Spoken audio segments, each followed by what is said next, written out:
the attack on our nation. Those passing years shall not allow us to forget that tragic day, nor those who innocently died on September 11, 2001. We honor their memory, as well as the brave and selfless men and women who responded heroically to that affront on our country and on our freedoms. To commemorate 9/11, we ask your heroic response to our nation's most honorable men and women, the wounded warriors, the soldiers who put their lives on the line to preserve our freedoms. Tonight, Fox Sports Southwest and the Texas Rangers present Military Appreciation Night, a benefit supporting the Wounded Warrior Project. Good evening and welcome to a very special night at Rangers Ballpark in Arlington. The flag at half-staff as we celebrate wounded warriors, celebrate the military, and in a way celebrate the memory of those people who died 11 years ago in that horrible tragedy known now simply as 9/11. I'm John Radigan in the Captain Morgan Club, and I will be here all night with the opportunity for you to help the wounded warriors, the opportunity for you to bid on one-of-a-kind packages throughout the course of the night. An online auction will be taking place during the game, and you can bid by simply going to foxsportssouthwest.com and click on the auction items that are available right there on the front page of our website. All night long, we will be taking bids up until 11 o'clock, and we have great packages there. All the details at foxsportssouthwest.com. We also have the opportunity for you to just make a donation for $25 and get one of these great Wounded Warrior Fox Sports Southwest dog tags. So come on down, bid, buy, help the Wounded Warriors Project. For now, it's almost time to play ball, y'all, and here's a couple of great men and great Americans who will be doing the calling the game tonight, Steve Busby and Tom Green. Very nice of you, John. We really appreciate that. A very good night out here at the ballpark. And, you know, one of the things the Rangers have done better than anybody is play well at home. And this ballpark has served them well. They have one guy that has really been good here, and that's their second baseman, Ian Kinsler. Yeah. Most of the guys like playing at home. Ian loves playing at home. The numbers that he puts up at home are dramatically different than the numbers that he puts up on the road. Let's just say at home, if you put those numbers up on the road, you're talking about an MVP candidate. He hits over 300. His OPS is over 900. Almost half of his base hits are extra base hits here at home. So it's nice to have Ian at the top of the order, leading the way for a team that loves to hit in this ballpark. Yeah, that they do, and they will try and continue. Now, 6 big games coming up here, the first of which is tonight against the Cleveland Indians. Matt Harrison will try again for win number 16. It's the Rangers and the Cleveland Indians coming up next on Fox Sports Southwest.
Baseball on Fox Sports Southwest is brought to you by your Texas Ford dealers, by Budweiser, and by the Progressive Insurance Group.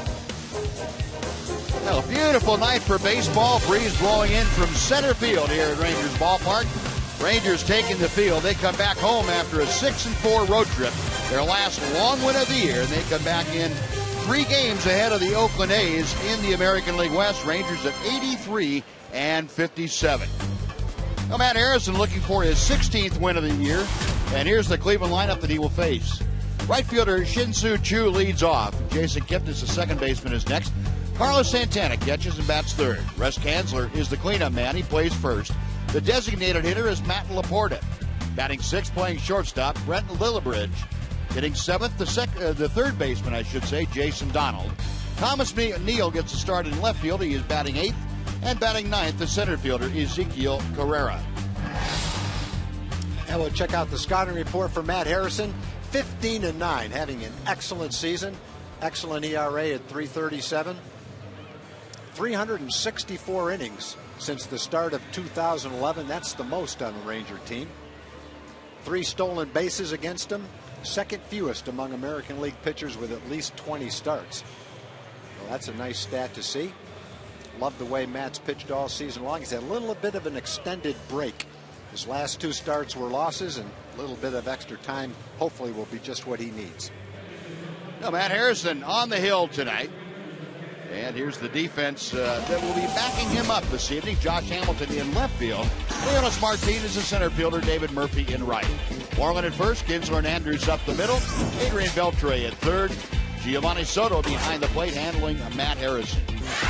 Umpiring crew tonight, Ed Hickok stalling the balls and strikes. Chris Conroy is at first. Mark Carlson in second. And Angel Hernandez is at third. And he is the crew chief. So about ready to get underway. The last 22 games of the regular season begin tonight. Rangers have 13 of those 22 here at Rangers Ballpark in Arlington.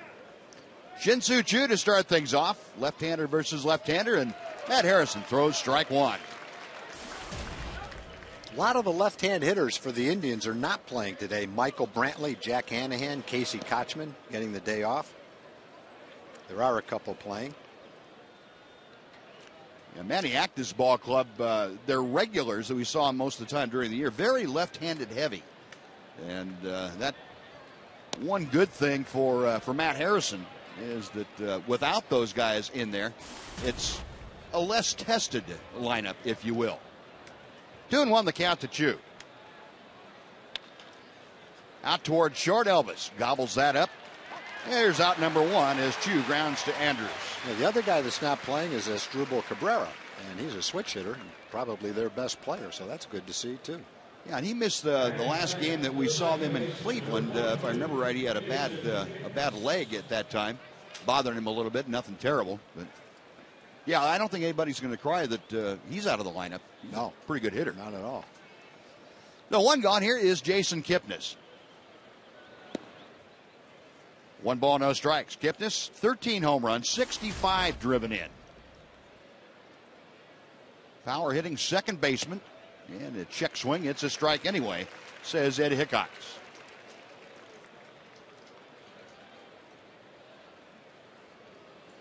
Rangers and Indians have split the first 6 games of this season series. This is the first time that Cleveland has visited Arlington this season. First and only time, as a matter of fact. They split the 6 games up in Cleveland. Boy, Buzz, one thing already in this game, if he's going to be able to throw that fastball sinking in like that to the left-hand hitters, not that there's a lot of them in the lineup, but he jammed Choo with it and he struck out Kipnis with it. That's a nice sign, being able to locate the pitch on that side of the plate to the left-hand hitters. Well, maybe that's why the other lefties aren't playing. Exactly. And, you know, with Santana in the middle of that order, a very potent hitter. If you get the first 2 guys hitting in your favor, in other words, left-handed versus left-handed, with Harrison able to throw that pitch in, boy, it really makes a difference working to the middle of the order with nobody on base. Absolutely. A strike to Santana, the switch hitter up there from the right side. Change up, and that floats over. You know, so far in this first inning, Matt has had command of All three of his pitches that we've seen. There are the numbers on Santana. Hits one well to center field. Martinez started it and now has to retreat in front of the warning track. The young center fielder puts it away, and Matt Harrison works a 1-2-3 innings. So the Indians dispatched here in the first. They fail to score. Rangers coming about at the bottom of the first on Fox Sports Southwest.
The first. Now Ron Washington has put this lineup together to face Ubaldo Jimenez tonight. Ian Kinsler, the second baseman, leads off. Elvis Andrus is next. Josh Hamilton bats third, plays left field. Cleanup hitter is Adrian Beltre, plays third. David Murphy in right field this evening, hitting fifth. Michael Young is the DH. He bats sixth. Mitch Moreland is at first. Catching, hitting eighth, Giovanni Soto, and Leonis Martin batting ninth, playing in center field. Ubaldo Jimenez, 9-15 on the season. He has not pitched well since the All-Star break. He's had 28 starts, a lot of walks, tied for third most in Major League Baseball. Last 5 starts, he's lost 4 of those decisions, and he's 7.16 ERA in those 5 starts. And Ian Kinsler fouling off that first high fastball. It's 0-1. He's actually lost 8 of his last 9 decisions. 1-8 with a 7.43 ERA.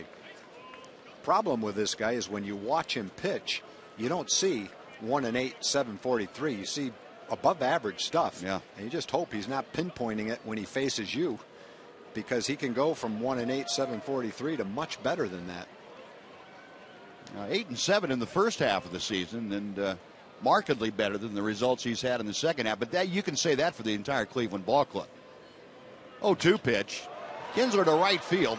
Chu started back now. Comes in a couple of steps, makes the grab, and that is out number 1. We'll take a look at the rest of the Indian defense behind Jimenez tonight.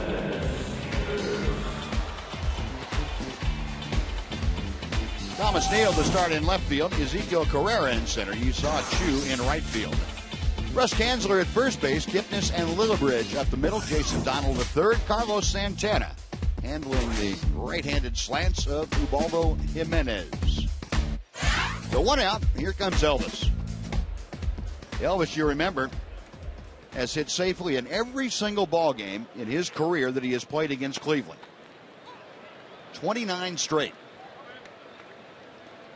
Of course, the last 2 games, he had to go right down to the last at bat to get a base hit to extend that, but it still counts. Pitch outside, it's 1-1.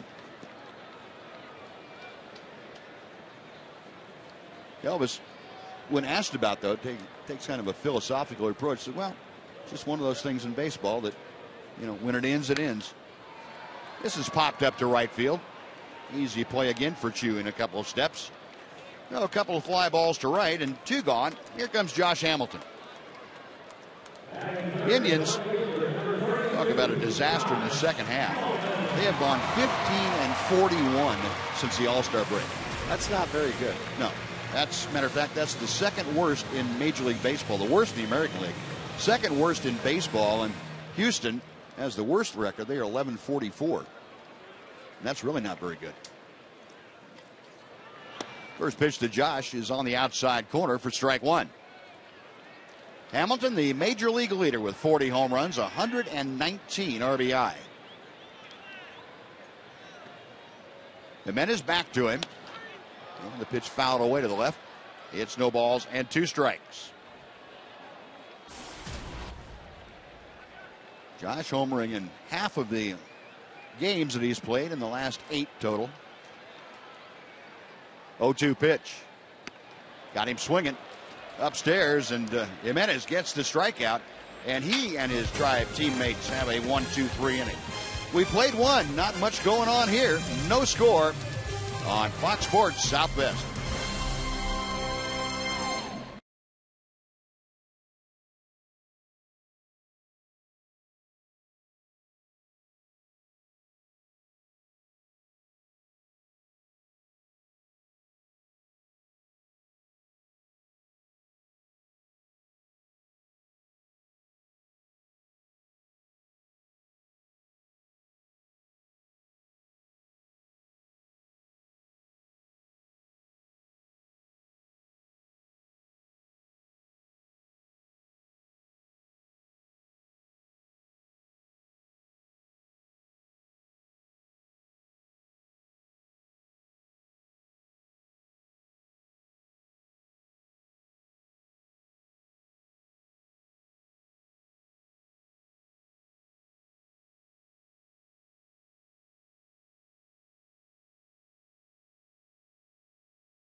On AFN, American Forces Network, broadcasting to U.S. Armed Forces serving in 175 countries and aboard ships at sea.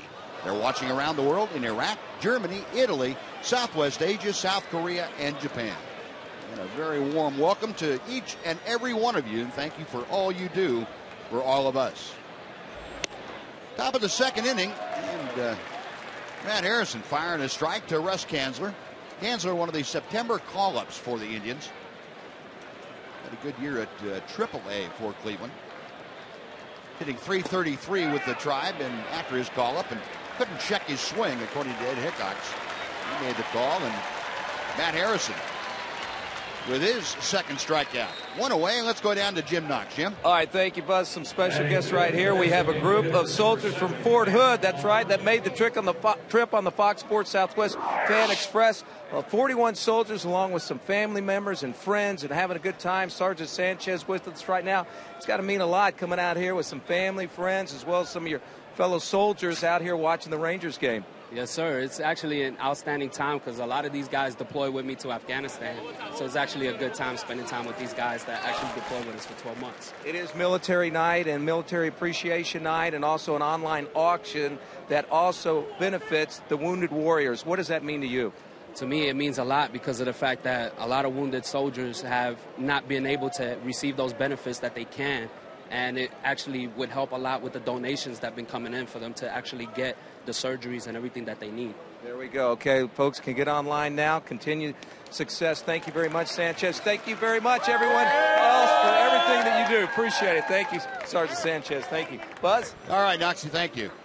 A good group of people. And, boy, if we can help them out at all, considering that they've laid their lives on the line for our freedoms and our rights, the more we can do, the better off all of us will be. A lot of military in attendance tonight. 2-2 the count, and the pitch is popped up. First base side, Moreland going toward the stands. The wind really got a hold of that one and put it back 6 rows out of play. It looks like the wind is blowing in a typical fashion. If you keep it down, it helps the ball carry, but if you get it way up in the air, it'll blow it back just like it did that time. Thought that was headed maybe to David Murphy running in near the line. Well, the count remains 2-2. That breeze coming in out of the southeast, which is straight in from center field here at Rangers Ballpark. Looks to be about maybe 12, 15 miles an hour or so. Harrison back to the plate, and a fly ball to center field. Martin started back, now has to come in a couple of steps, and Leon just puts it away. That is out number 2. Well, so far, Matt Harrison very, very sharp. He wasn't real thrilled at the prospect of missing a turn in the rotation or being put back, let's put it that way, a couple days. And no, I was okay to go on 5 days, but if that's what Wash and Mike Maddox come up with, I'll do it.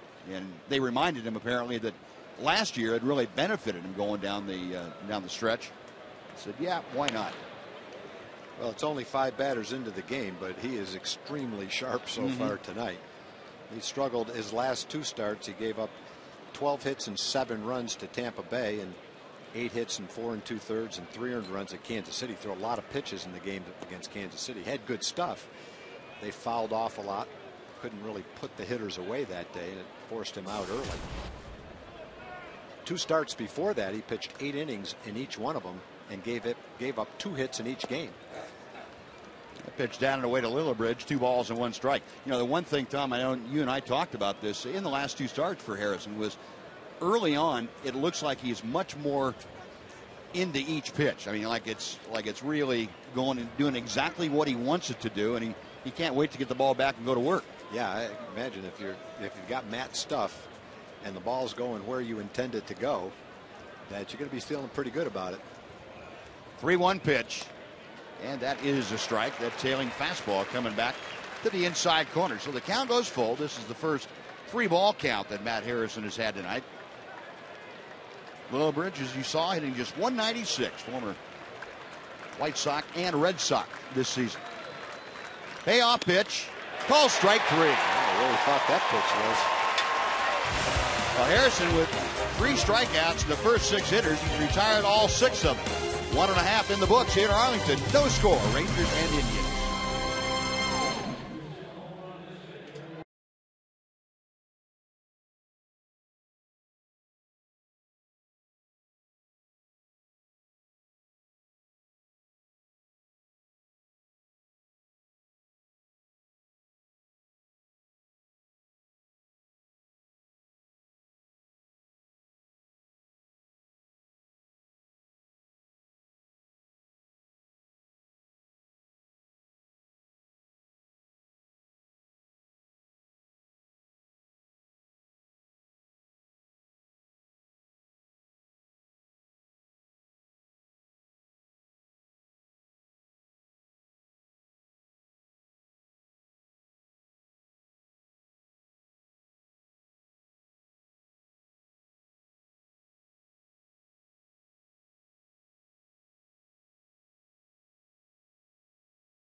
in Arlington, and there are lots of zeros on the tote board already as we raise money for the Wounded Warrior Project. $30,375 already raised for the Wounded Warrior Project. I'm with a couple of those Wounded Warriors.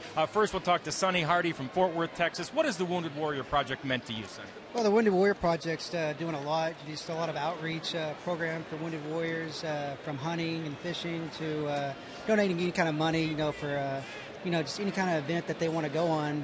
But we're just really proud to be here and to serve. So just thanks for having us. Oh, it's our pleasure, Sonny. And I want to talk a little bit to Keith Glasgow. He's of Aledo, Texas. You were in Washington, D.C. on 9/11. Yes, sir. Memories. My daughter had been born just 10 days before, and so it was a very stressful time. The best way I could put it was organized chaos, at least from the area that I was at. Everybody jumped to and started doing what they needed to do, even though at the same time we were wondering what's going on with the rest of the country. Your injuries now, you have a medical dog to help you, you've got a cane to help you, and I'm sure you're very thankful to the Wounded Warrior Project as well. Oh, absolutely. They've done a lot for us. It's been a wonderful organization. We appreciate you guys being here very much, and we want all of you to bid or just pay $25 and get one of the dog tags. But please help us out. Help these wounded, brave men and women out and bid on all these auction items through our Wounded Warrior Project on Military Appreciation Day. Pleasant time. Back to you guys. All right, John, thank you. Well, I put my eyes on my scorecard right now. Yeah. And didn't even see what happened. Well, the throw being up the line a little bit, Kanzler looked like he came off the bag to catch it and then took his eye off of it. So maybe he was looking at your scorebook too. I think what he was looking at was Adrian Beltre bearing down on him. The throw by Donald was into the runner. So Kanzler was trying to catch the ball, anticipate a collision, and make the tag, and he was never able to get his glove on the ball. Not an easy play for a first baseman when you got a big guy running right down in your face.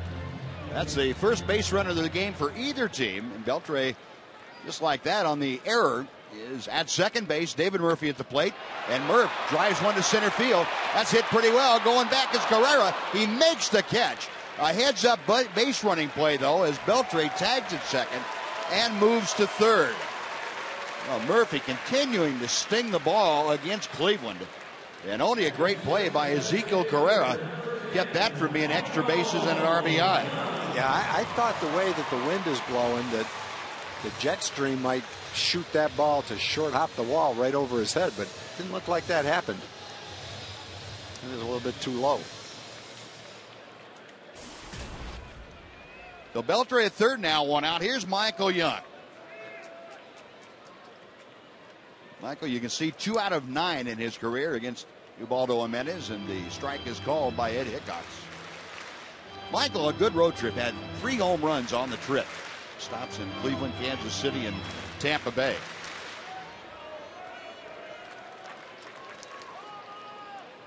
Oh, 1 pitch to him.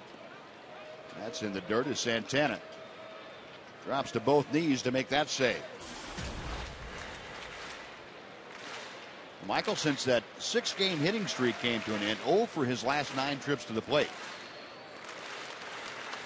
The Indians playing the infield back with the exception of the cornermen, Donald and Kanzler. Donald, the third baseman. And the pitch is low. It's 2 balls and a strike.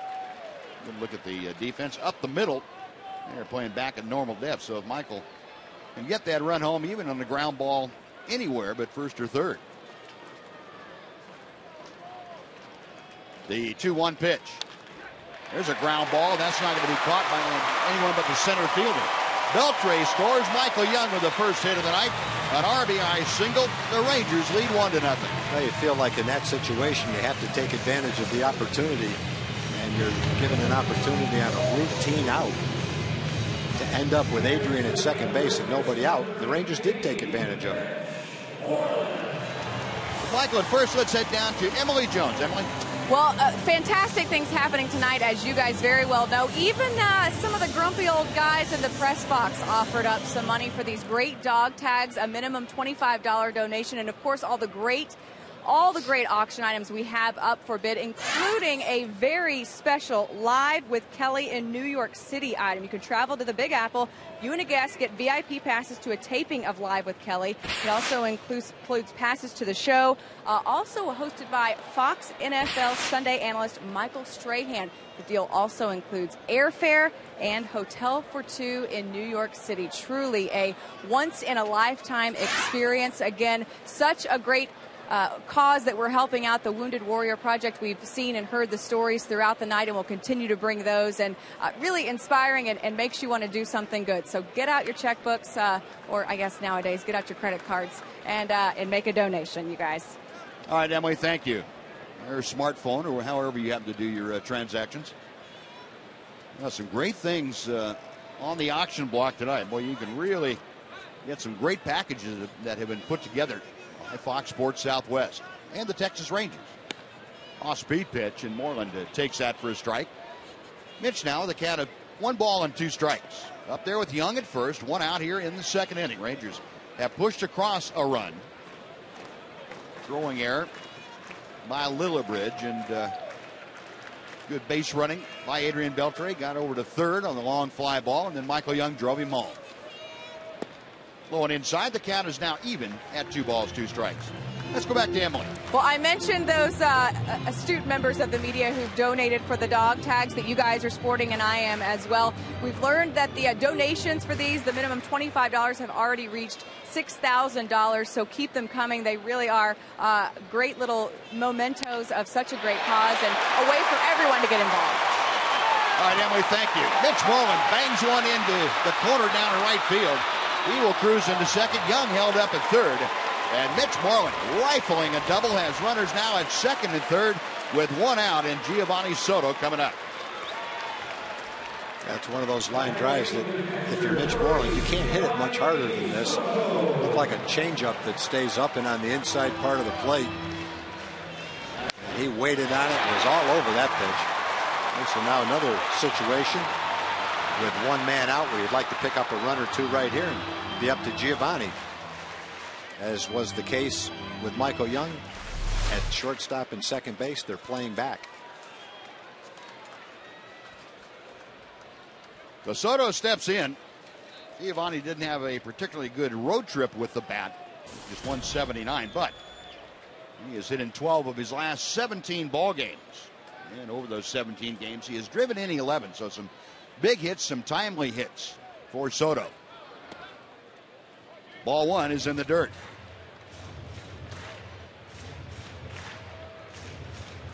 Giovanni, 16 RBI in the Ranger uniform. That is 2 more than he had in virtually half a year with the Cubs. Takes a strike here to even the count.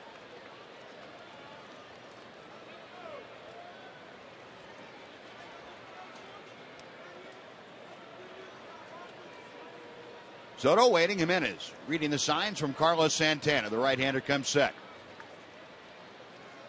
And the pitch gets away from Santana.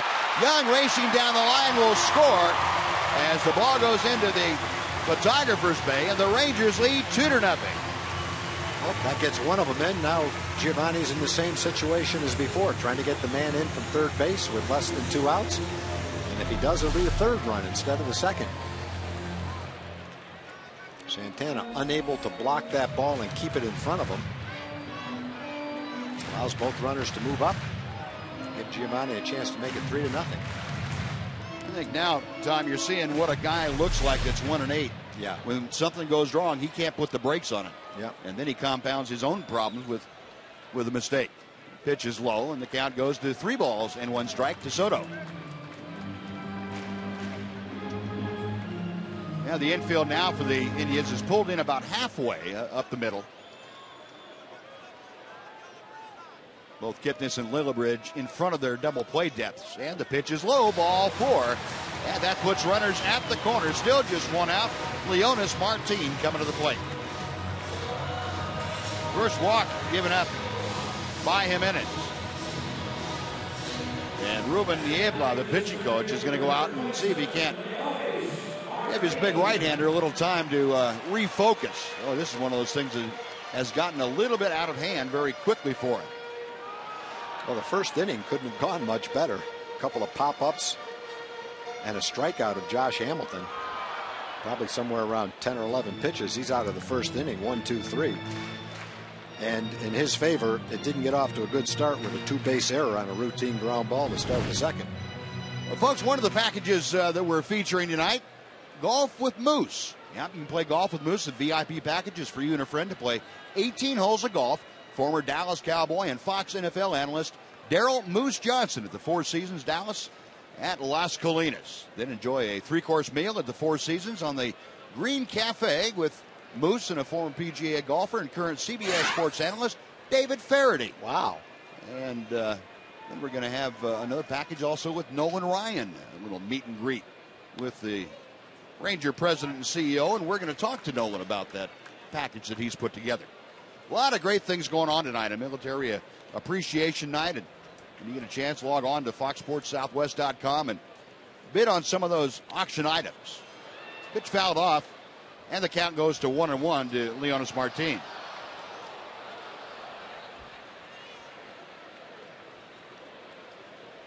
Leonis getting the start tonight. Nelly Cruz given the evening off.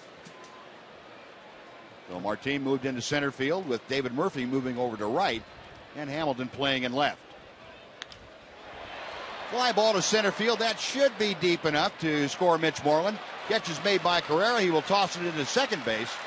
And Moreland scores. It is 3-0 Rangers as Leonis Martin drives in his 6th run of the year with a sacrifice fly. That's exactly what you're trying to do. Hit the ball to the middle of the diamond so that if you get it up in the air, you get a run, you hit it on the ground, you get a base hit. Don't try to pull the ball.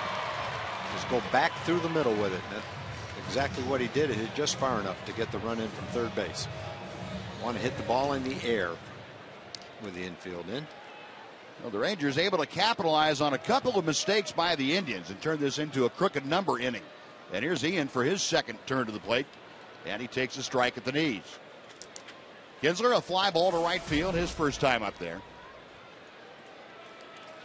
Remember, we told you about Ian's prolific hitting here at home in the dirt, and Santana able to dig that one out. It's 1 ball, 1 strike.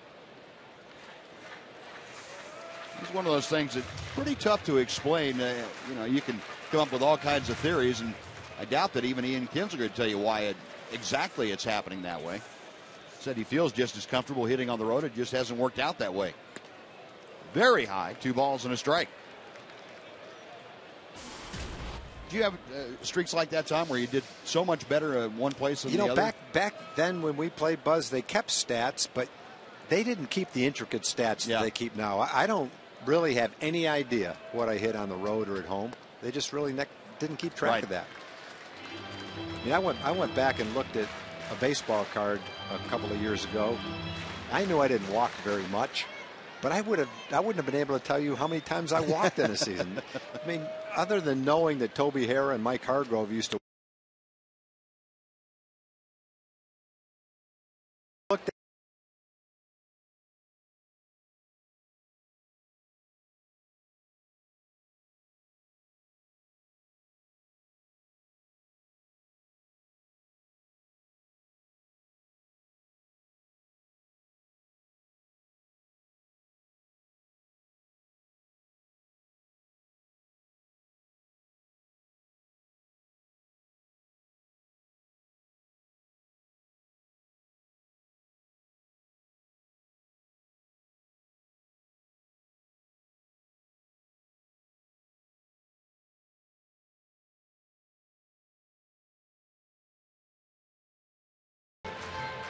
you type in what you want. I want to know what Ian Kinsler hits in the 8th inning with a man on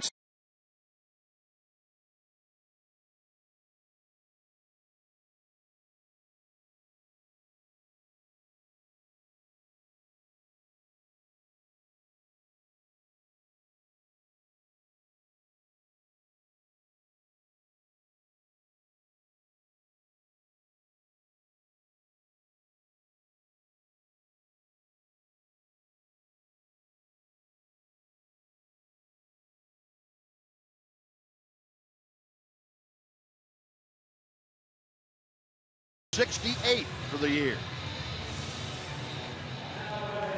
Jumped all over that fastball. That's a great shot. I've never seen that kind of a shot before. Close up with the third baseman while the ball's going over his head. Boy, he just barely touched the corner of that base, but he touched it. Well, Kinsler with his 39th double. He came in tied for third in the American League and has added one more as Elvis Andrus takes a good breaking ball for strike one. Yep, and he got the RBI because Giovanni was running on the pitch. Got a head start. Elvis a fly to right, back in the first, takes that breaking ball wide. That evens the count now at 1-1. So the Rangers 4 runs on 3 hits and 1 huge error that started the inning.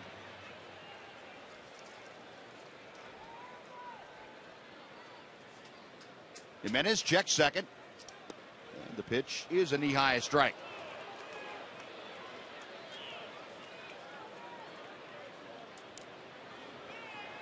Elvis had it a little bit rough on the road trip.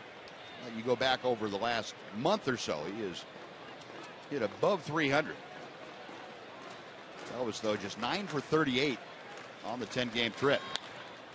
Hits this into right field, and Chu, moving over toward the gap, puts the brakes on, makes the catch, and that will do it. But the Rangers score 4 times on 3 hits and an error. They leave 1 after 2. Rangers 4, Indians nothing on Fox Sports Southwest.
And the totals for the donations so far, the bids in the auction, high bids, $34,875, another $7,500 or so, and the dog tags.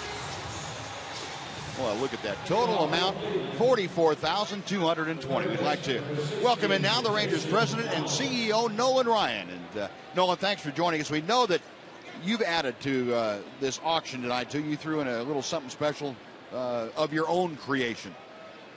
Well, what we're going to do is do a meet and greet before the game and take pictures with whomever buys it, and then gives me an opportunity to visit some of our fans, and so we always look forward to those things. You know, we talked about this Wounded Warrior project quite a bit the last week or so, getting ready for this, but this must be something that's very special to all of you, very heartfelt. Well, it really is. You know, I think that the public now appreciates what our servicemen do, and they want to try to help them pick up their lives when they come back. And I just think that programs like this are so meaningful that anything we can do to help them and say thank you for their service to our country, that I think it's just the thing that we should be doing, and let them know how much we appreciate their service. And very good of the organization, too, to support so many of the servicemen and women who came out to the ball game tonight and give them a chance to take in some Ranger baseball and enjoy some of the applause they're getting, too. I know every single one of them, what I saw anyway, was giving a round of applause when they approached and got to their seats. Well, I think Chuck Morgan does an awfully good job here at the stadium on a night-to-night basis, honoring some of our soldiers from not only the current wars, but wars in the past, and So he does a really good job with that in his department and recognizing those people. And then tonight, obviously, it was very special. No, and one quick question about the ball club, and then we'll let you go. But are you starting to get a little bit antsy about that lead getting smaller? Well, we're in a pennant race, and people say that that's what they want to see the last 3 weeks of the season, and so we have it. But I would like to see us put some distance between us and Oakland. Oakland since the All-Star break has been unbelievable. You're a big believer in that runaway theory. I'm right there. Well, I would have just as soon clinched it, a month ago, and start thinking about getting ready for postseason. All right, Nolan, we'll let you go. I really appreciate, we all really appreciate you taking the time to be with us, and also everything you and the Ranger organization has done on this night and has done throughout the year for everyone. Well, thank you, and we want to thank Fox Sports Southwest for their donation of getting involved in the Wounded Warrior program, and it's so meaningful, and a lot of people will obviously benefit from this, so we appreciate not only our fans' support, but also Fox Sports Southwest. And tell that guy 2 doors down from you to your left that he better smile a little bit more. Well, he's busy eating his popcorn right now. All right, Nolan, thank you very much. Right.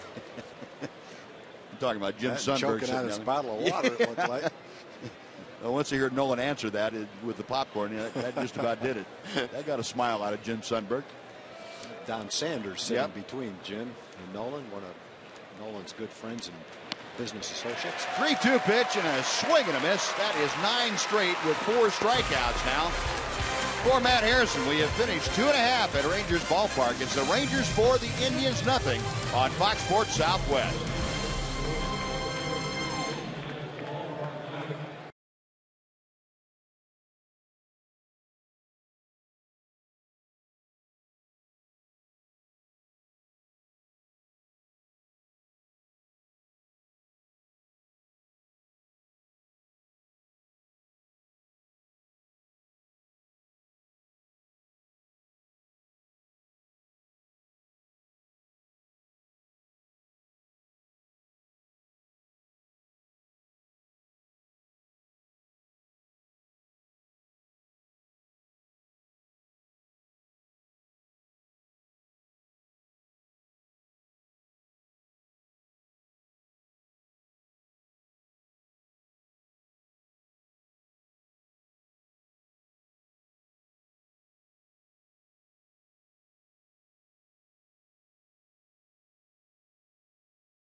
In attendance for the first time in franchise history this week, and Capital One will provide 40,000 Ranger t-shirts for the fans in honor of the part they played in Texas Rangers history. That can happen this Thursday if you join us in support of your Rangers. That's against the Tribe also, the Cleveland Indians in town for that Thursday night game. Get tickets now at TexasRangers.com. Seats available for both tomorrow night and Thursday. Seats for Seattle over the weekend, a little more limited, a couple thousand or less left for Friday and Saturday, and about 1,500 left for Sunday at last count. Bottom of the third inning, Josh Hamilton leading things off, shaking his head after swinging through that high off-speed pitch from Ubaldo Jimenez. Jimenez gave up 4 runs in the second. And Hamilton fouls one away to the left, and it's 0-2.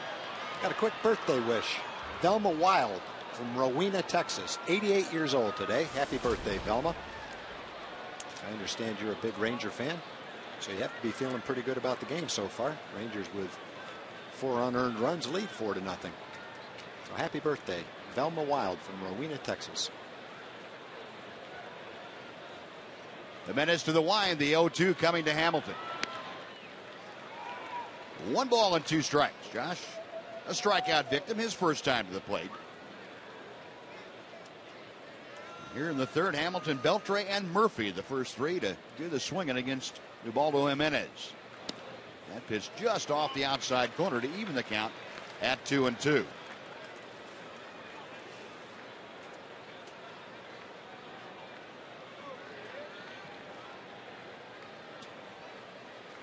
Jimenez, a long look into Santana. Now he nods in agreement. Breaking ball got him swinging a hanger that Josh tried to wait on and swung through. That's the second time that he has struck out tonight. Let's go to Jim Knox. All right, sports fans, time to go to Fox Sports Southwest and bid on this great Maverick package to help the Wounded Warriors out. We happen to have the Mavs Maniacs right now attending the game, doing a nice routine. This is what you get. You and 18 guests will attend the Pistons versus Mavericks game December 1st in VIP style. Package includes a heavy, nice luxury suite with food and beverages, plus your guests can be part of the high five line to walk on the court. You also get a halftime behind the scenes tour of the locker room. You can't beat this. Get online and vote Fox. Not online to vote, but get online and bid on this great package. FoxSportsSouthwest.com. All right, big finish, guys. Keep it going. Keep it going, keep it going, keep it going, keep it going. Boom. There we go. All game long. Keep it going then. Thanks, Buzz. All right. Well, that was happening. Adrian Beltre, he might have been distracted. I think Adrian happened to see those guys up there. That would have distracted anybody, I think. And Beltre, the third strikeout victim for Ubaldo Jimenez. He struck out Hamilton and Beltre to start the third. Now, here's David Murphy. Murph lined a shot to center field that Ezekiel Carrera made a nice catch on last inning. That was with Beltre at second. Beltre able to tag on that ball and move to third from where he scored on Michael Young's base hit. 1-0 pitch. And that's low and outside. Now Murphy, as we told you in the pregame show, 7 for 11 in that series in Cleveland a couple of weeks ago. There's a strike at the knees, and it's 2-1. Murphy coming into play tonight with that .314 average. That was good for 6th in the American League. Mike Trout still leading things. He was at .325 as of the start of play today. There's strike 2 to Murphy.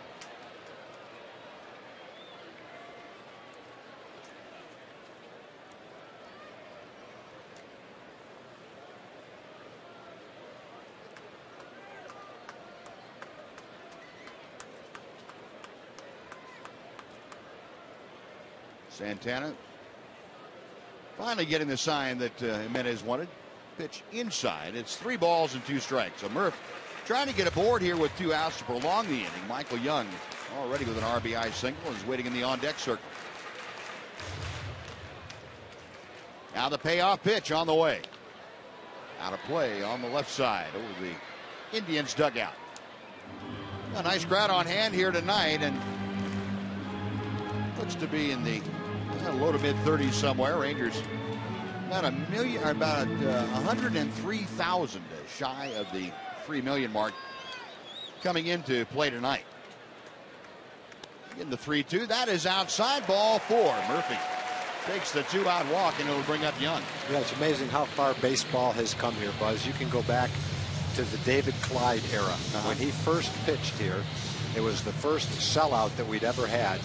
And I'm not exactly sure how many people were here at the old ballpark, but let's say it was about 35,000. Right. That was a gigantic crowd. They had to stop the game from starting and started about 15 minutes late because there was cars still stuck on the turnpike trying to get into the ballpark that day for 35,000 people. And now we've gotten to the point where we look at a crowd and see 32 or 33,000. That's kind of the low end of the spectrum, but it's still a beautiful crowd. That's right. Baseball has come a long way since the Rangers debuted here back in 1972. Rangers this year 3rd in all of baseball in average attendance. Young fouls one back. Now, the performance of the team has also come a long way since back then, and that has a lot to do with it. But as nice as the old ballpark was to play in and watch a game in, obviously doesn't compare to the beauty of this ballpark.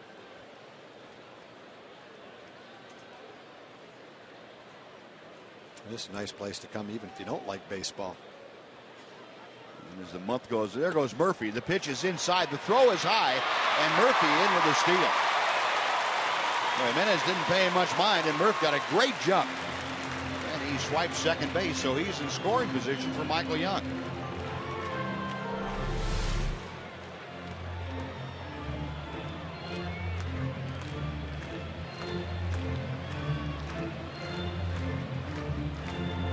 Yeah, that would have taken a throw right on the bag to get Murphy. The count of 2 balls and 1 strike to Michael. Michael drove in his 60th run of the year. It is single in the 2nd inning. And he takes low. It's 3 balls and 1 strike.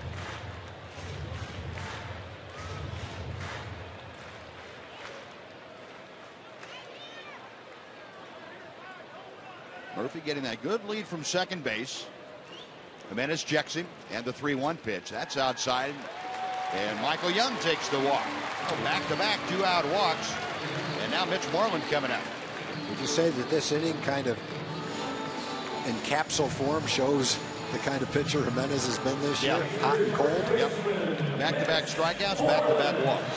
You know, every pitcher is going to have a very nice ERA, generally speaking, in the games he wins, and a bad one in the games he loses. But in Jimenez's case, it's pretty dramatic. He's got a 2.51 ERA when he wins a game, and he's won 9 ball games, and it's all the way up to 8.5 when he loses a game. So when he's good, he's really good, and when he loses, he's really bad. There's not much in between. Now tonight, his ERA hasn't suffered yet because the runs in the 2nd inning, I believe, were all unearned. I think you're right. Yep. Well, here's Moreland, who shot a double into the right field corner his first time, and a rip and a miss there on the first Jimenez offering.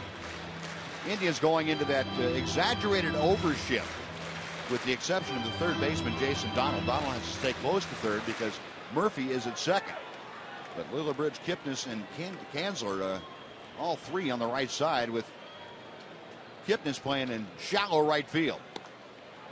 Moreland taking a shot toward left and was a little bit tardy.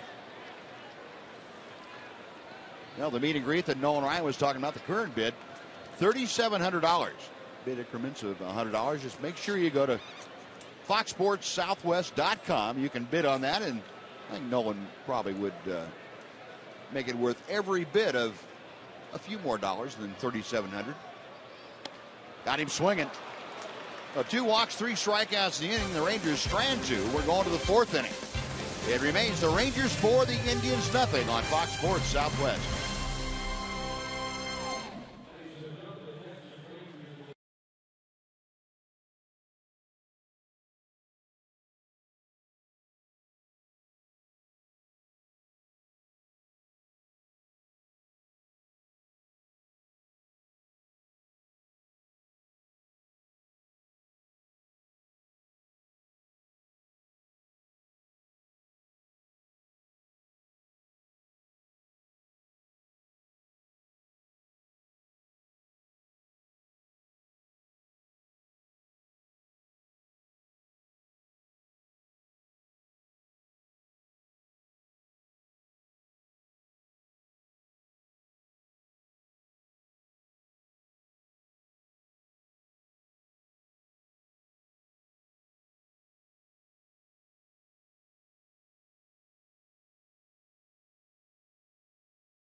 Brought to you by your Texas Ford dealers, by AT&T, and by Jack in the Box.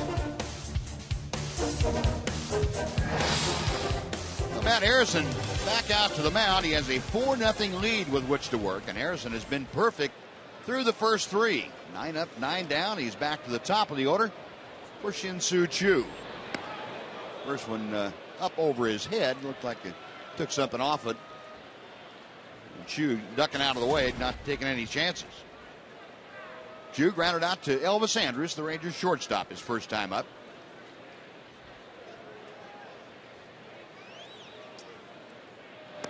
And Harrison missing wide. It's 2 balls and no strikes. Choo with 15 home runs, 54 driven in. 2-1.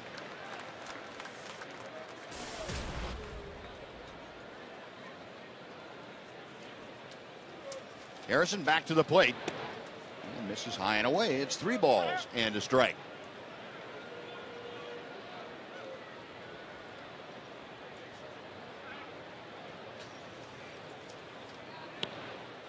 Three and 2. That fastball just thrown right on by Shin-Soo Choo.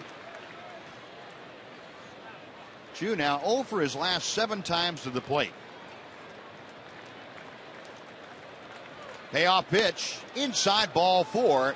And there is the first base runner for the Indians tonight. A leadoff walk here in the 4th inning.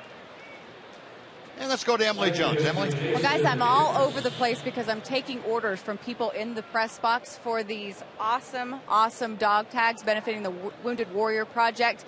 And right now we want to tell you about one of the fantastic packages that we're offering. And here's a little video incentive for you. This is Joe Nathan having to pay up on a bet that he made with Mike Adams concerning the NFL season opener between the Cowboys and the Giants. Joe, the big Giants fan, Mike Adams, the big Cowboys fan. We all know how that one ended. And today, Joe had to pay up in full pads, helmet, and everything. And he looked fantastic. Just one of the many great bets, pranks, fun stuff that goes on in that Rangers clubhouse. And this is a great VIP experience that we're offering you to bid on tonight. A VIP Cowboys game experience, which includes a luxury suite, 18 tickets and social sideline passes, as well as 5 VIP parking passes for the Browns versus Cowboys game on November 18th. I can't stress enough what an impact these Wounded Warriors have made on me tonight. I am so excited to be a part of this. Like I said, running around with credit cards. The official scorekeeper of tonight's game, Greg, he gave me his credit card. I just went and got him 2 dog tags. I'm going to take him back up to the press box and take some more orders, guys. That's great, Em. Yeah, I just saw you coming back from one of the local malls. Was that with the same credit card? No, okay. Yeah. No answer. No. Yeah, Joe Nathan in that Cowboy uniform looked like a football player. Yeah. He looked like he could have been a quarterback. And Harrison missing high. He's fallen behind Gipnis now. 3 balls and a strike. Well, Matt having a little hiccup here to start the 4th inning. Choo drew a leadoff walk, and now it's 3-1 to Jason Kipnis. And the pitch outside, back-to-back walks. And that's how the Indians start the 4th inning. You didn't see that coming after the first 9 batters hit. 4 of them struck out. He had a 3-1 count on Littlebridge, came back and threw 2 strikes to him and struck him out. But 2 walks to start the 4th inning just really wasn't on the radar screen. And Mike Maddox, most of the time you see Mike walk out there, the first thing he does is smile and put that right hand on the pitcher's shoulder. But it was kind of an inquisitive look this time. I think he felt the same way you did, Tom. What in the world's going on? Where'd that come from? Yeah. Somebody jump in that uniform? Are you sure you're Matt Harrison? Yeah, Matt always kind of that stoic look on his face. And Mike Maddox, a pat to the chest, says, go get him, guy. Well, the good part about Matt is keep the ball down, throw a sinker, and get a double play. He's very adept at doing that. Well, maybe Santana will do that for him. Hit ground ball right to shortstop and forget all about the 2 walks. But Carlos Santana steps in, fly ball to center, his first time to the plate. The first pitch to him, there's that good tailing fastball. It's strike 1.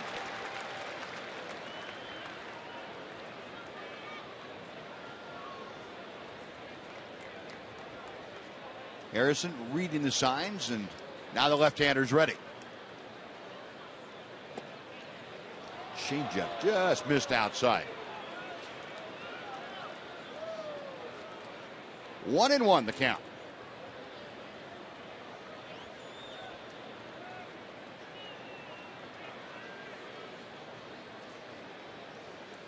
Harrison to Santana. Spins him around with a high-tight fastball, and the count has gone 2-1.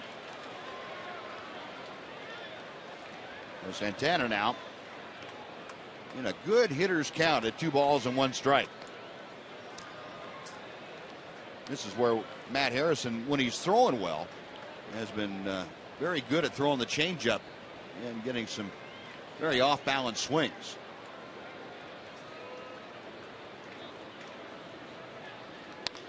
That's out of play down the right side as he went with the fastball. And the count is 2-2.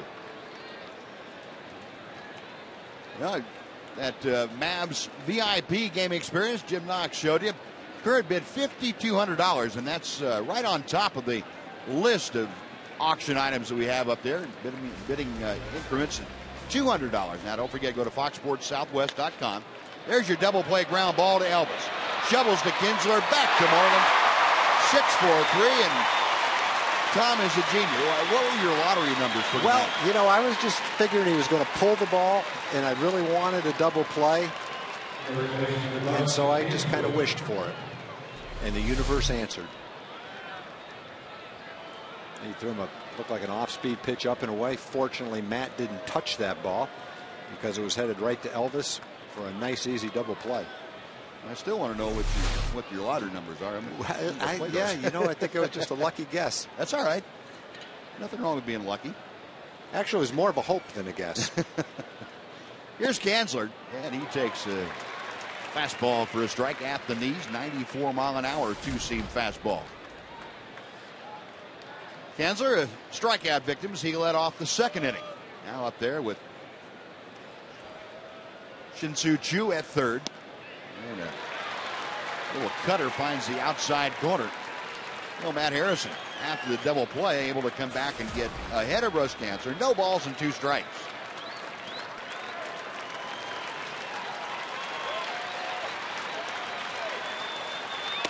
Call strike 3. A comeback fastball, and Matt Harrison, after a hiccup, regained his breath and nailed down the inning. No hits. 1 man left. After 3.5, Rangers 4, Indians nothing on Fox Sports Southwest.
And we have already gotten $41,625 worth of bids on some of these great auction items. We know that we're going to get lots more bids throughout the course of the night. There are still some great bargains out there, but there are a lot of these things that are going for over $5,000. Right now, $5,200 for this Dallas Mavericks VIP game experience. 17 people get to go, and you get to be in the high 5 line. The Dallas Cowboys VIP game experience also at $5,000 right now. That's for 18 tickets in a suite and party parking passes, and then the 2 Fox behind-the-scenes visits are both at $5,000. The NFL Sunday one, that's a trip to Los Angeles for 2, and a couple of people can come and see what we do behind the scenes. We did that already this year. We'll probably do it again next year. So that's what's going on so far. Lots of great bidding. Lots more to bid on, though. Please get on foxsportssouthwest.com and bid these things up. It's all for a great cause for the Wounded Warrior Project. And here are those totals that we talked about. And how about the dog tag purchases? We're at $10,600. These are beautiful. Do yourself a favor. It's like a piece of jewelry. Get yourself one of those for a bid of only $25, and you, too, can be a part of this. Even if the other packages are a little bit too rich for your blood, you can be a part of this great night and this great cause. And you see there are lots of fans, Rangers fans here. We've got some computers set up here at Rangers Ballpark in Arlington, and we've got fans in here making bids, asking questions, buying dog tags, and most importantly, raising money for the Wounded Warrior Project on Military Appreciation Night. Buzz and Tom, back to you guys. All right, John, great stuff. Thank you very much. Yeah, as you saw, Giovanni Soto reached on an error, hit a topspin grounder that Jason Donald at third couldn't handle, and stole second. Pitch going all the way to the backstop, but Giovanni Soto now in scoring position. This very reminiscent of the way the second inning started for the Rangers, with the error that time by the shortstop of Lillibridge. Rangers turned that into a 4 spot. As a matter of fact, that 4-run second was the biggest inning the Rangers have had since they played Cleveland in the last series. That was in Cleveland back on the 2nd of September. Had a 4-run third inning, and that was on the way to an 8-3 win over the Tribe. Yeah, I think that, I'm assuming with Soto running, that it was a hit and run, and the pitch was so bad that Martin couldn't swing at it. Now 1 ball and 2 strikes to count. Maybe Giovanni's got the green light. He just may go have. whenever he feels like it. Ball hit well to left field. Going back is Neal. Reaches up, makes the catch, and back to second base is Soto. And going the other way with the ball, and Martin hit that pretty well. Lined out to left field. That's out number 1, and back to the top of the order. Everyone's very high on Martin. He had a spectacular season when he was in AAA this year, in the mid-300s. So his time will come. Hasn't come yet. A lot of veteran guys right now ahead of him, but you like the potential that he has to play the outfield for the Rangers eventually. 1 on, 1 out. Ian Kinsler, 1 out of 2. Takes strike 1. Kinsler lined a double into the left field corner in the second inning. Drove in his 68th run of the year. Ian now 39 doubles this season. Just got under that to center field. Backing up Carrera. Now the wind pushing it back toward the infield, and bluffing a move toward third is Soto. He will hang on there with 2 outs, and it'll bring up Elvis Andrus. Jimenez trying to work around a leadoff error. He was not able to work around a leadoff error in the second. Ian Kinsler, however, standing in his way this time. Elvis twice is skied to right field.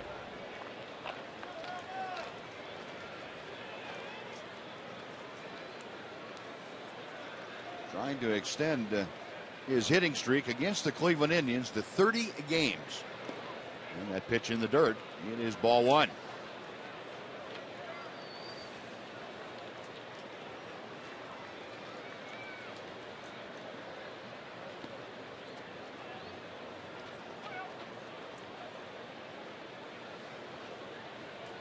Elvis with the average at 294 as he steps to the plate.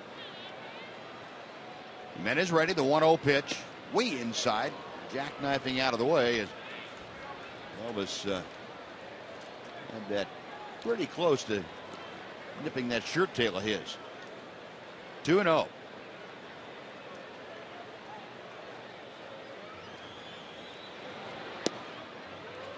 Jimenez dropping a little bit sidearm, missed outside. 3 balls, no strikes. Elvis is able to keep the inning going. Josh Hamilton is waiting in the on-deck circle to face Jimenez. And ball 4 puts runners at first and second, and Hamilton coming to the plate. Third walk of the game issued by Ubaldo Jimenez. Time now, we'll take a look at the Ford game summary. Rangers leading 4-0, bottom of the fourth inning. Matt Harrison has not allowed a hit through the first 4 innings. And doubles by Moreland and Kinsler. Highlight of the 4-run second inning. We mentioned that's the biggest inning the Rangers have had in the last 9 days or so. Hamilton a swing and a foul ball on the off-speed pitch. It's 0-1. Josh has struck out both times that he's faced Jimenez tonight. This is an opportunity, though, for Hamilton to drive in a run or two.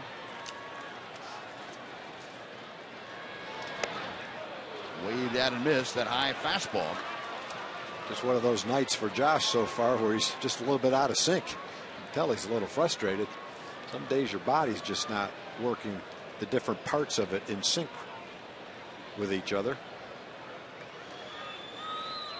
But all it takes is one good pitch to hit and one swing, and it can be right back. That pitch fouled back to the screen. It's still 0-2. Buzz, I had the honor to take part in a golf tournament yesterday that benefited Urology Research and Education Foundation and the Holy Angels residential facility. Had a great time there. And I wanted to thank Johnny Huth for the great batch of cookies she cooked for me. Johnny, I appreciate that very much. Hamilton pops it straight up in the air behind home plate, and Santana with a mask off makes the catch, and that'll do it for the Rangers. No runs, no hits, an error, and a walk. 2 men left stranded. We're going to the 5th inning. It's the Rangers 4, the Indians nothing on Fox Sports Southwest.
The Ranger players who has a very deep spot in his heart for the Wounded Warrior Project, and that's Scott Feldman, Rangers starting pitcher. Scott, thanks very much for joining us. And how did you and your wife get involved with supporting the Wounded Warrior Project? Hey Buzz, how you doing? Yeah, you know, we got into it just through actually through Tawny, who runs all the stuff with the charities here, and she recommended a couple different ideas, and just through talking with her, we kind of got involved in it, and we let her know that we wanted to do something to sort of give back to the military a little bit. So, has it been a pretty rewarding relationship for you? Yeah, it's been awesome. You know, I think my favorite thing we did was we had some of the guys out to play a little charity softball against the alumni, and you know, they had a great time doing that. So it was just fun to see them out there sweating and having some fun playing some softball. Oh, good. It's a tremendous thing tonight. I know that it has to do your heart good, and I know all the guys in the ball club feel the same way about all the veterans, especially the Wounded Warriors that we're supporting here tonight. It's a great evening, and thank you very much for being part of it, and thank all the guys for supporting it the way they have. All right, I will do that. Thanks, guys. Okay, Scott Feldman, our guest. And Scott and his wife heard supporting the Wounded Warrior Project. They've had a couple of different outings this year, and they plan more in the future. It's very heartily backed by the Rangers, and that's one of the reasons we're honoring that request tonight by having the auction here on Military Appreciation Night. Rangers and Fox Sports Southwest teaming up to see if they can't support the Wounded Warrior Project with the help of all the fans, all the Ranger fans and all the fans of the Metroplex. so far it sounds like they're doing a pretty good job.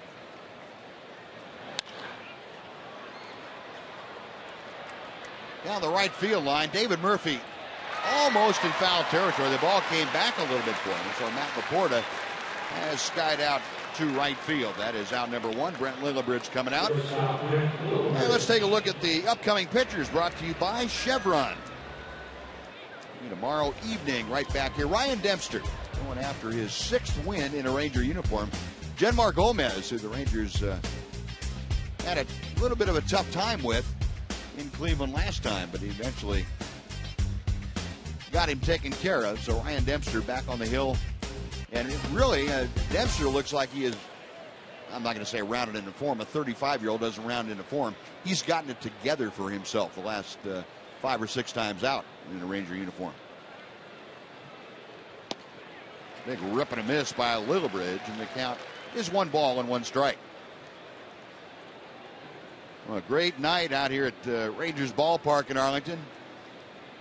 Wonderful crowd on hand. And again, Rangers in pursuit of that 3 million mark. It'll happen toward the end of this series or the first game of the Seattle series. And make sure if you're thinking about coming out now, get your tickets. Plenty of good tickets left for tomorrow night. Tomorrow night's Ozarka website Wednesday, and it's also Dollar Hot Dog night. And then Thursday, the final game against the Cleveland Indians might be the day that, or the evening, the Rangers surpass 3 million in attendance for the first time. And Seattle Mariners coming in for 3 over the weekend. After the Indians get finished here, the rest of the games for the Rangers all in the Western Division. So it's going to come right down to it, the last 19 ball games. Pitch in the dirt. And Lillibridge now with a 3-2 count as Matt Harrison missing with that last offering.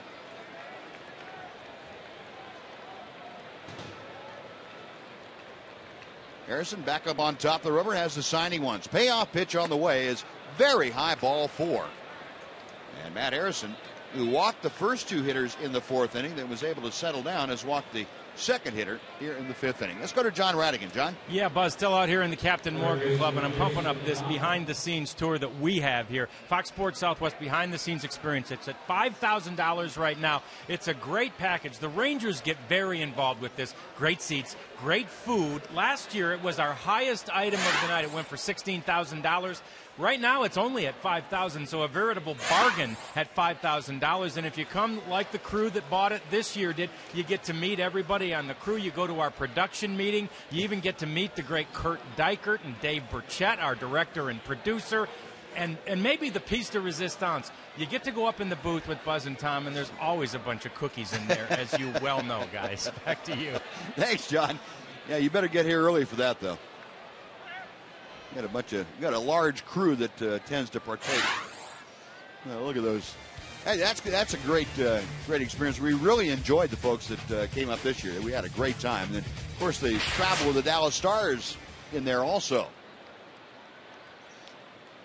1 on, 1 out. Matt Harrison with a 1 ball, 1 strike count to Jason Donald.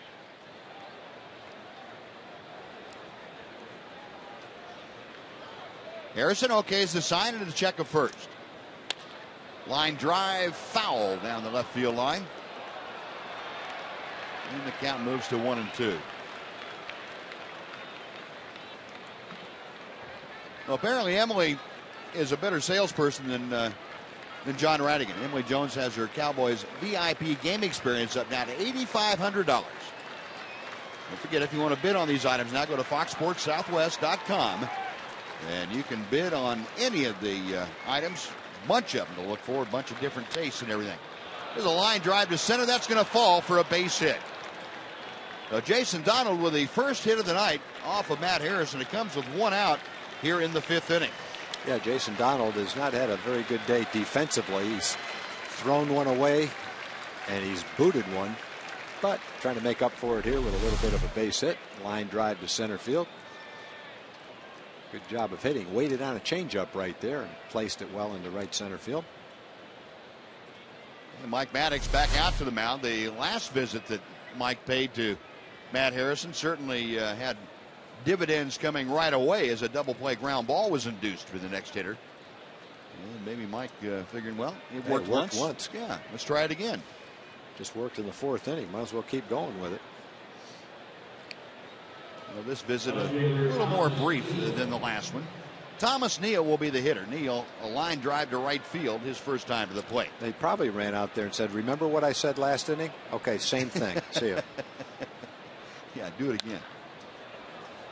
First pitch is hit high in the air. That will twist out of play down the right side. It's 0-1.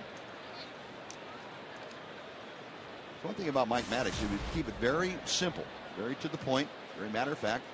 Whatever you did last inning, do it again. And we'll come on back in and talk about it after the inning. Harrison, a little inside move just to check and see what Lillibridge was doing at second base.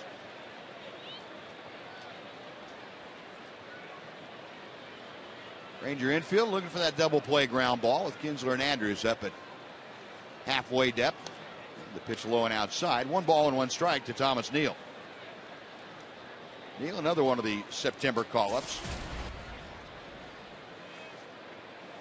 Played at Double-A Akron and had pretty good power numbers down there, as you can see. 12 home runs, 51 RBI.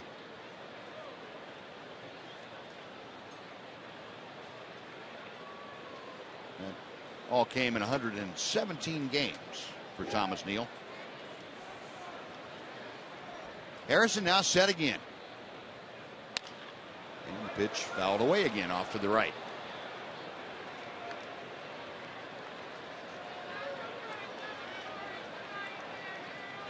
And Neal was called up on September 1st from the Eastern League. He was 4th in runs scored, 2nd in on-base plus slugging, and 3rd in on-base percentage. And the Indians really liked his consistency. That was top foul. Hit over 300 every month of the season, with the exception of April, which was shortened for him.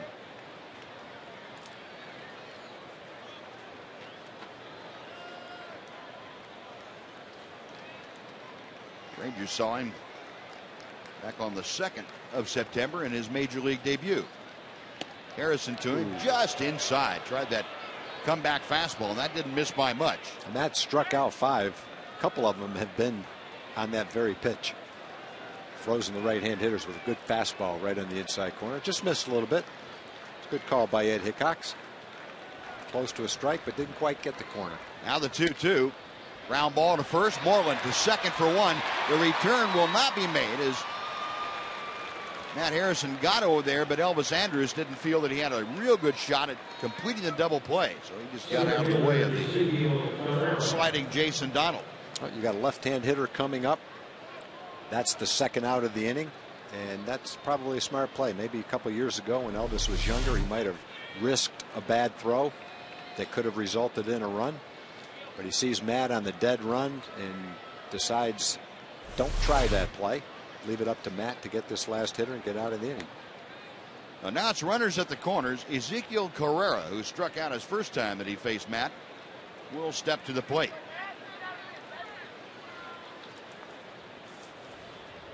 First pitch from Harrison. Line to center field in a hurry is Martini. He's going to have to play on a hop. And down the line to score is Lillibridge. And the shutout has been broken. It is 4-1 now in favor of the Rangers as Ezekiel Carrera gets his 5th RBI. And the Indians are on the scoreboard.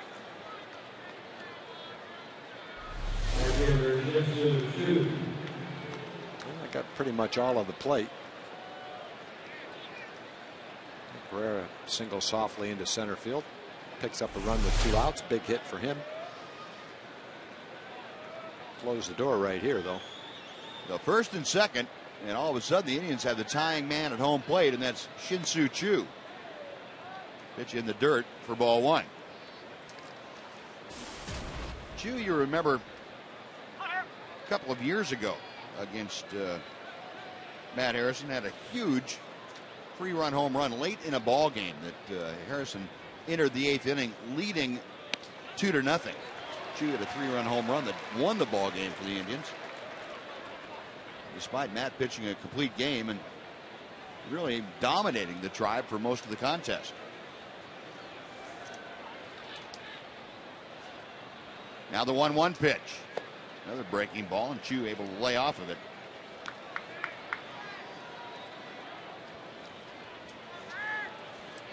Chu tonight with a walk and a ground down. So he is 2 out of 5 in his career against Matt Harrison.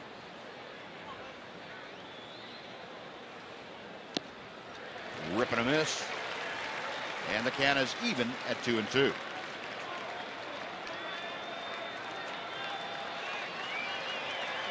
Well, Harrison in the first 3 innings was perfect. Next couple of innings, not quite so much. 3 walks in the 2 innings. Has a chance here to get out of it. Swing and a miss, and Chu will sit down. Literally swat a wasp or something. Try to bite him. Side retire, but the Indians get on the board. A run on a couple of hits. They strand 2. Halfway through the ball game, 4-1 Texas.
And we are now continuing with the online auction. Head to foxsportssouthwest.com right now. You're going to love this package, Buzz and Tom. It is tailgate with the Fox Sports Southwest girls. That's right. Kami and Liddy are now with us. You can tailgate with them. That's right. Before a TCU and Texas Tech football game October 20th in Fort Worth. What can fans expect if they get this package?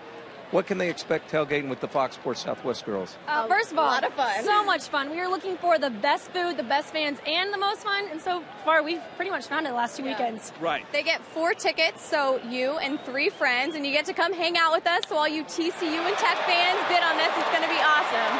Okay, we got a off the wall. We'll get back to Buzz real quick, then we'll come back. All right, Jim. Adrian Beltre hit one of those moonshots that there was enough wind coming in to keep it in the ballpark. It hit right on top, at least from our perspective, right on top of the wall and bounced back into the ballpark. Well, there's about 30,000 people that are all swinging their hands above their heads, circling the bases, signaling they thought it was a home run. But if it hit the top of the wall and came back, I don't think it's a home run, Buzz. No, it's not. Let's it take hit a the look. top of the wall. It's hard to tell. Did it hit the back wall or not? I couldn't tell. Let's see if it caroms off the top and then hits the fence and comes back. Looked like it. Yeah, it did. I think they might have an argument there. Yep. Well, the umpires, after being asked by Ron Washington to check it, they are going to go check it. And the crew chief, Angel Hernandez, will lead the delegation in there, and they will take a look at the videotape. So it is under review. It might be Adrian Beltre's 31st home run of the year, and it might be a double. But they are going to review it to see if they can get that call correct. Yeah, you're right, there were a lot of fans out there screaming and yelling that that ball left the ballpark.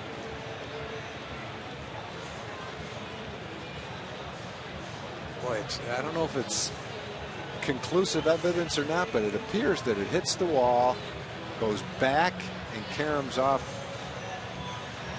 the wall in front. The fans are raising their hands, but yeah. Well, and that wall is padded all the way up, and you don't see the padding dent at all.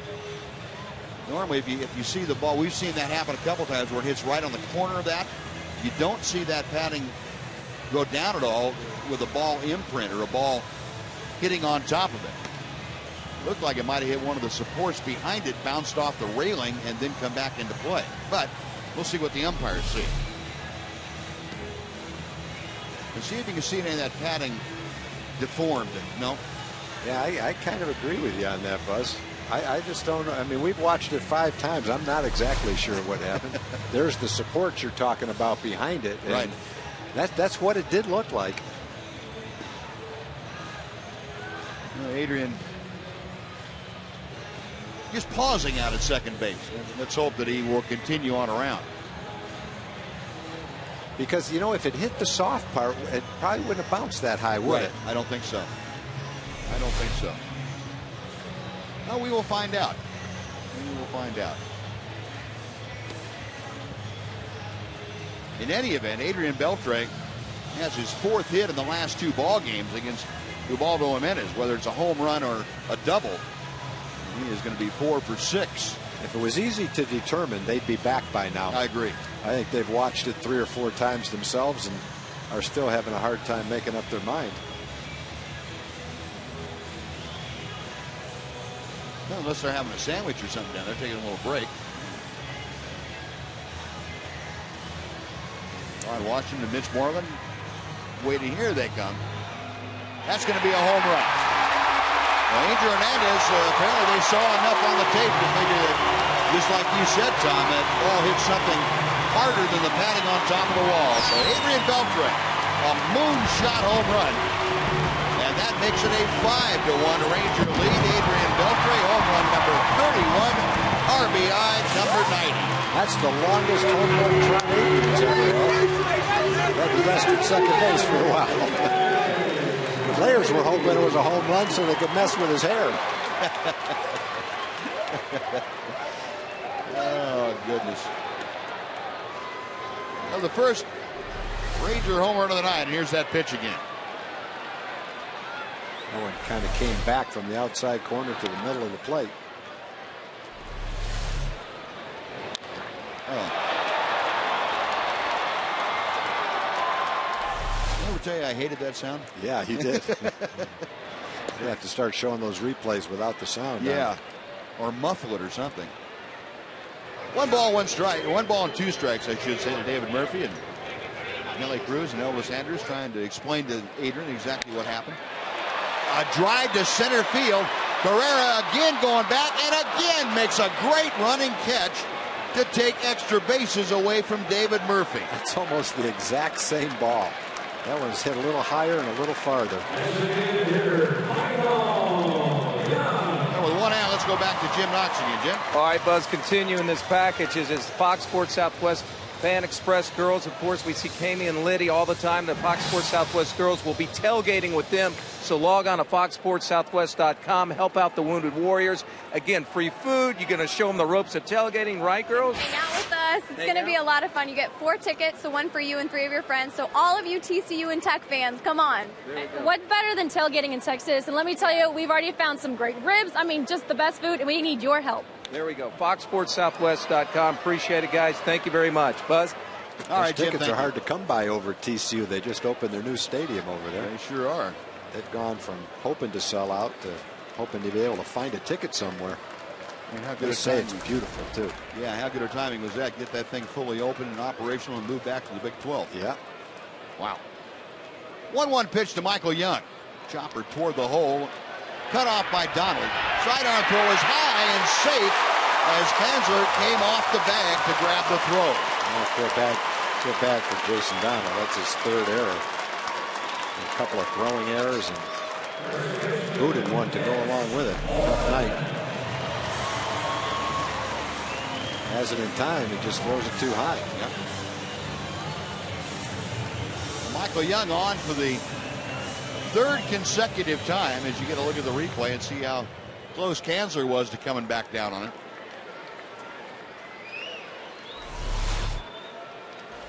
Chris Conroy right there making the call and saying, nope, you're off the bag. So the third error of the night. As Young at first with one out. And here's Mitch Moreland, who's 1 for 2.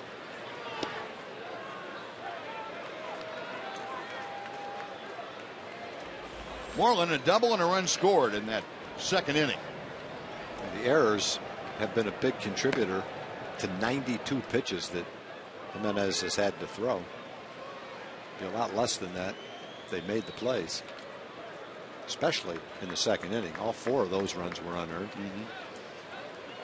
And you know, you have nights like that.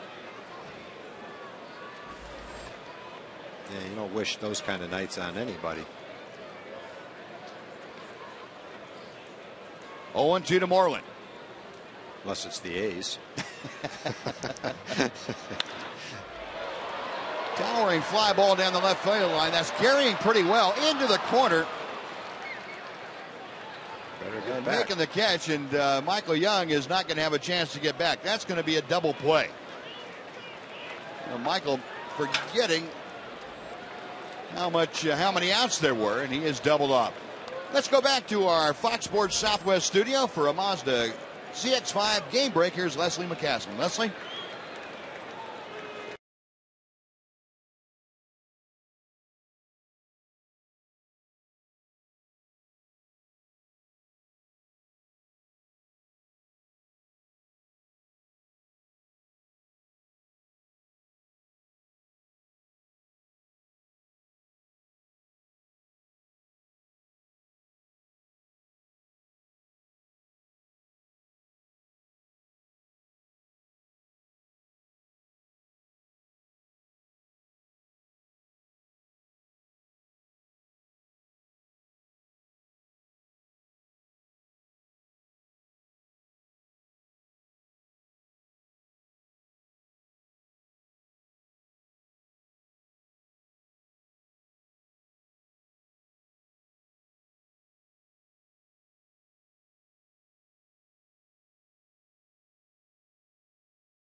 As we are having a fundraiser for the Wounded Warrior Project, thrilled to be joined by, I'm just in great company tonight, a couple of and we're going to start with you because you've got a really cool nickname. It's called Popsicle. Tell me, Tim Sickle, how you got this name. Well, I was the oldest guy in my platoon, and my last name's Sickle, so came Popsicle. Popsicle. All right. Tracy Reep, tell me about the Wounded Warriors Project and what it means to you as an injured veteran. Well, the Wounded Warrior Project is a concerted effort by many to give back to our generation of wounded veterans. I'm, like Tim, a little older veteran, so I can remember the impact that our Vietnam-era veterans encountered. The Wounded Warrior Project, one of their primary missions is to ensure that they have a better adjusted generation of wounded veterans. And I'm benefiting, as is Tim, from this organization. So much of a brotherhood that you guys are carrying on beyond your service. We've got to take a look. You got to show off the tattoo and tell me about what this means. Well, this is the Purple Heart. August 17, 2007 was my alive day when I got blown up by an IED. Lieutenant Jonathan Eves was KIA. He was in my truck and died in my truck that day. And it's just a reminder of all the heroes that saved my life and gave their life that day, August 17th. There are men and women just like this all over the country that need your help. The Wounded Warrior Project helps all of those men and women. And I want to ask you, Tracy, what this day in particular means to you. We know it all, resonates with us even as civilians. But I have to think that as military personnel, it takes it to a whole new level.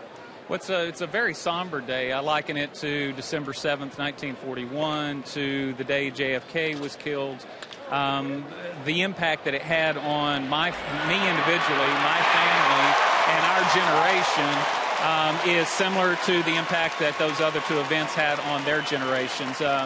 Just blessed to have been in uniform and been able to go and try to affect change as it related to, potentially being attacked again. We are so lucky and so blessed and so honored to have had your service, to have had you here tonight. Thank you so much. It's the least we can do is to pull out our pocketbooks and help support these men and women who give so freely of themselves so that we might enjoy things like a baseball game. So get out your wallets, call us up, get online, buy something, guys. All right, Emily, thank you. Yeah, I'll second that all evening long. And the folks are getting behind it, too. Some of the bids, $70,650, almost $100,000 total raised so far, and we're just barely halfway through the baseball game. So we have some time left. Come on, folks, get behind this. The Wounded Warriors Project, part of the Military Appreciation Night here at Rangers Ballpark, and Fox Sports Southwest and the Texas Rangers asking you to support those who have put their lives on the line for us.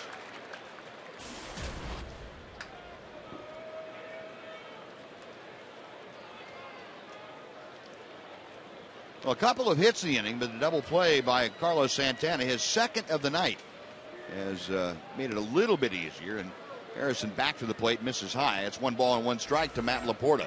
Alexi Ogando was up and throwing at the beginning of this inning. So apparently, conversation in the Ranger dugout, Matt Harrison and Mike Maddox, I would assume, said, I'm okay, but not that great. Yeah.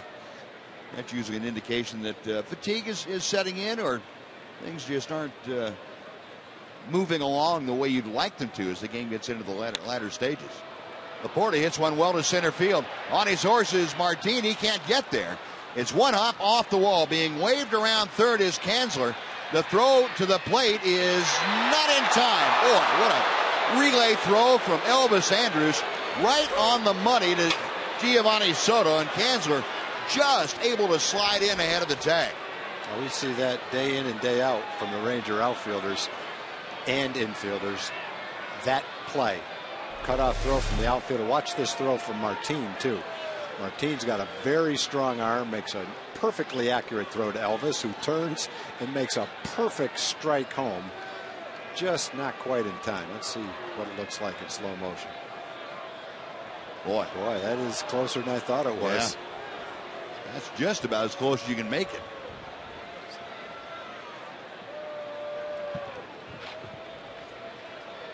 Yeah, I thought he might have gotten it in there, but that was very close. Well executed relay, though, both ends. You mentioned Leonis Martin making a great throw to Elvis, and Elvis making a great throw to Soto. But it's a 5-2 Ranger lead now with that RBI double, and that's going to do it for Matt Harrison. Ron Washington out to the mound. He wants Ogando to come in and see if he can't stop things right here in the sixth inning. The Indians have had 3 hits. They have scored a run. They have Laporta at second base with 2 outs. So while Ogando's coming in, we'll take a timeout. Be right back after this on Fox Sports Southwest.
Ogando is on the mound. And, part of the auction tonight, one of the big items we have, the visit to the NFL, the Fox NFL Sunday set in Los Angeles. It includes travel to Los Angeles. You visit that Fox NFL Sunday pregame show set. You meet Kurt, Michael, Terry, Howie, and Jimmy. You enjoy watching NFL games from the Fox Sports VIP room. And the package includes airfare and hotel for two. That's one of the big items, along with the Mavs package you saw there. Here's Ogando going after the right-hander Brett Littlebridge with the breaking ball. It's 0-1. You get the numbers on Alexi. Matt Harrison had 9 up, 9 down, 4 strikeouts, but then didn't have quite the same command later on. Walked a couple of guys in the 4th, walked the batter in the 5th, gave up 3 hits here in the 6th. But if Ogando can come in and shut the door right here and the bullpen does its normal job, Matt has a great chance to win a 16th ball game. Ogando okays the sign, and now the 1-1. That's very high. The fastball missed.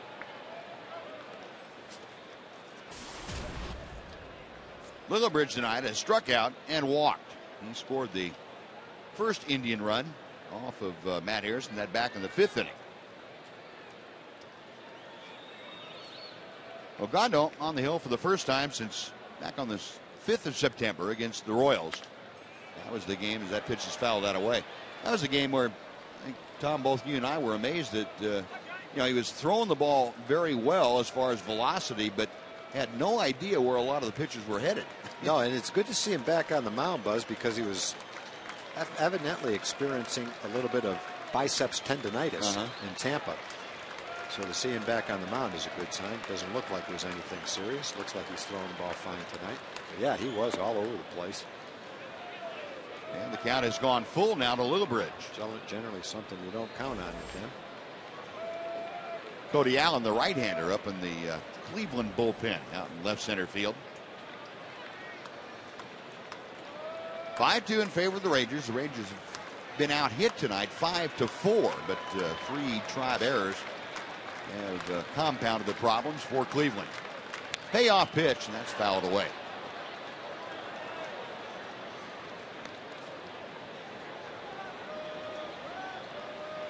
Littlebridge facing Ogando here with 2 outs in the 6th inning.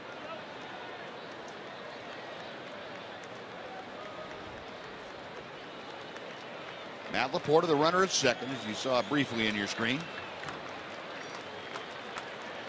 Ogando checks him, and the payoff pitch on the way. High fastball, and that's fouled back. Littlebridge began the year in Chicago with the White Sox. Went to Boston in the trade that brought Kevin Youkilis to Chicago. And then the Indians picked him up after Boston said enough.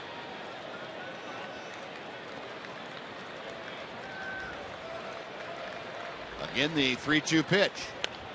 Little tapper back to the mound. Ogando fields, flips on to first, and that'll do it. So Alexa gets the job done. The Indians score a run on 3 hits. They strand 1.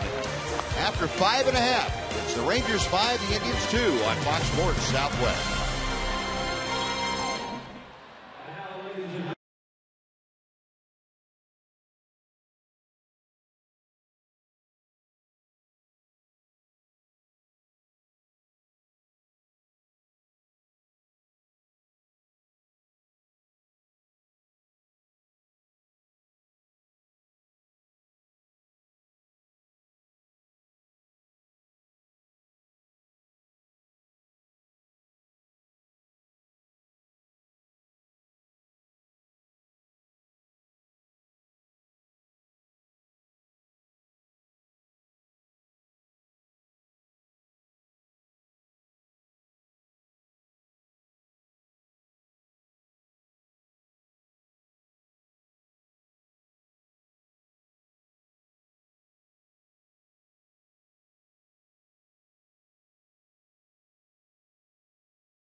Sonic Slam Inning, brought to you by Sonic. Tonight's jackpot is worth $700 and dinner for two at Sonic Drive-In.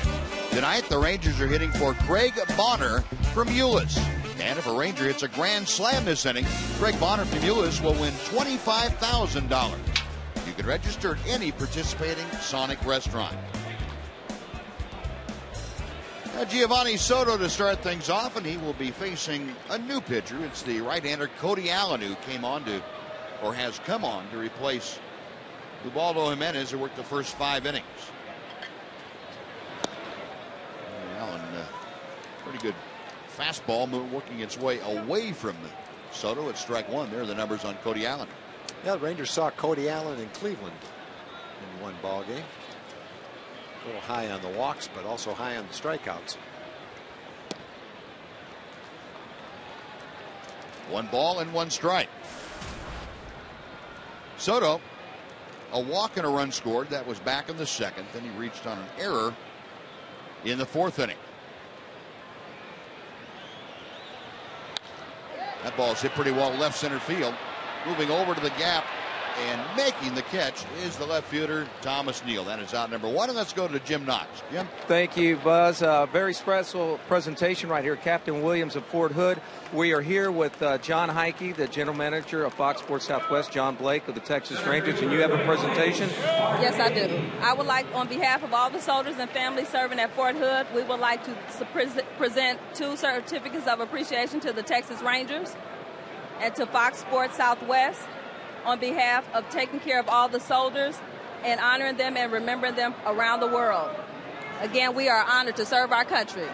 Thank you, Captain Williams. Let me talk to John Heike of Fox Sports Southwest. We just got word that right now donations over $100,000. When you hear that, what goes through your mind? Just how grateful we are to live in this country and these people supporting this great cause and being Ranger fans. And on 9/11 tonight, I can't think of a better way to tribute all these great folks that do so much for our country. And just awesome to see the people's generosity pouring out tonight. There we go, John. And let's go to John Blake of the Texas Rangers. John, the Rangers are always giving back, but what a great organization, the Wounded Warriors. Well, it's been a great night so far, Jim. We want to thank Fox Sports Southwest, obviously, John and all of his staff for their great help tonight. And the people at Fort Hood are super. We go down there every year on the caravan. We're looking forward to it again. So it's a great night. We just tell people to keep bidding for those great auction items. We got 3 innings to go. And again, thanks to everybody for their hard work on this endeavor. Thank you, everyone. And don't forget, FoxSportsSouthwest.com. Go. Still great packages up for bidding. Buzz? All right, Jim, thanks very much. Leonis Martin shoots one to center. It's down for a hit off the glove of Carrera, and steaming into second base with a double is Leonis Martin. Boy, he had a rope out there to right center field, and he's standing at second base. Yeah, Martinez hit the ball solidly all 3 times. He had a sacrifice fly to center, hit the ball well to left field for an out. And that ball, Carrera makes a pretty nice play to knock it down. Otherwise, it goes to the wall, and with the speed that Martin has, he would have had a triple. There's been some hard-hit line drives by the Rangers. Seen Ian pull one down the line, Mitch pull one down the line, and now Martin to center field. They've got every part of the ballpark covered with a line drive like that tonight. Swinging the bat very well in his spot start. Now here's Ian Kinsler. He's 1 out of 3 on RBI double. Rangers now with 5 hits. They've scored 5 times with the help of 3 Cleveland errors. Pitch fouled straight back. It's 0-1. Well, let's take a look and see what the totals are now. The total amount raised so far, $106,115. Congratulations to all of you, and keep it going. Look at the high bid, $77,000 plus on all those auction items. Martin's going to third. The pitch is a strike. The throw is not in time. Leonis Martin, a steal up third base. Pitch was called a strike, as Kinsler trying to square around to get in the face of Carlos Santana. Yeah, got a good jump. He's got excellent speed. He's safe easily at third base. And one more thing to add, Buzz, the Cowboy experience is up to $15,200.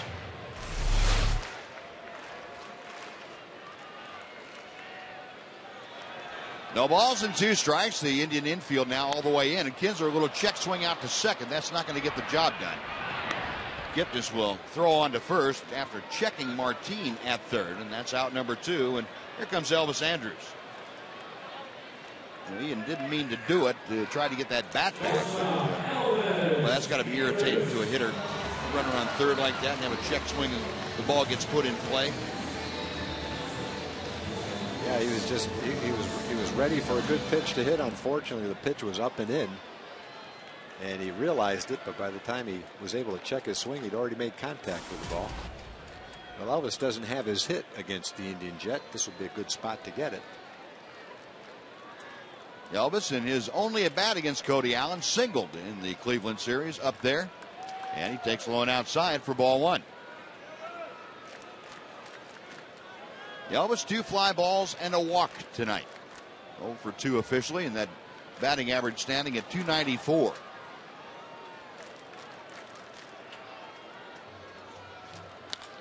Up the middle, there it is. In to score is Leonis Martin. Elvis Andrus, a 30-game hitting streak, and the Rangers lead 6-2. Each time the Indians have scored, the Rangers have come right back. They scored in the 5th. The Rangers scored in the bottom of the 5th. They scored in the top of this inning.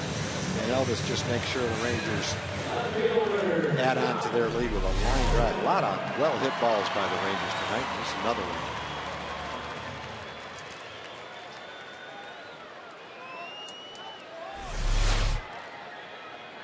Well, here's Josh Hamilton. Hamilton 0 for 3. A couple of strikeouts and a pop foul. 5 different Rangers have an RBI tonight. The attack is well spread around.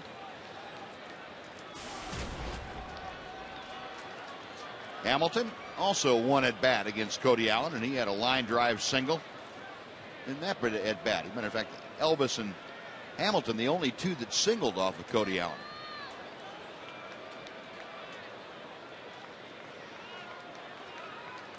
Oh, 1 pitch. Instead is a throw to first base. Well, the Rangers now 6 runs on 6 hits tonight. They have played errorless baseball. Indians 2 runs on 5 hits. They have committed 3 errors.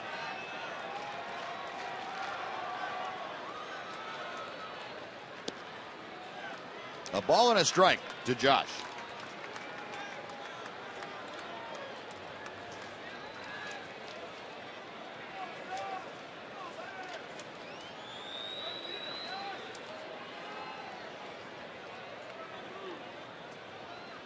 Allen ready as he checks Elvis at first.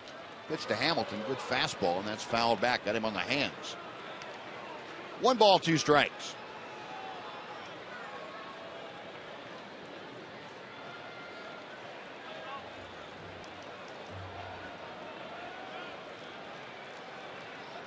Elvis establishing that lead at first. Allen checks him and goes that way.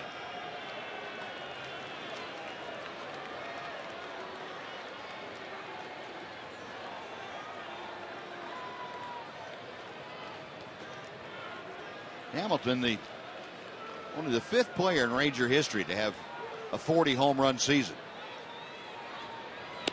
He takes that pitch just off the outside edge, and it's 2 balls and 2 strikes. Juan Gonzalez had 5 of them. Rafael Palmeiro 3, Alex Rodriguez 3, and Mark Teixeira had the other one. And Josh is career high 40th is in the books now. And that pitch fouled away to the left.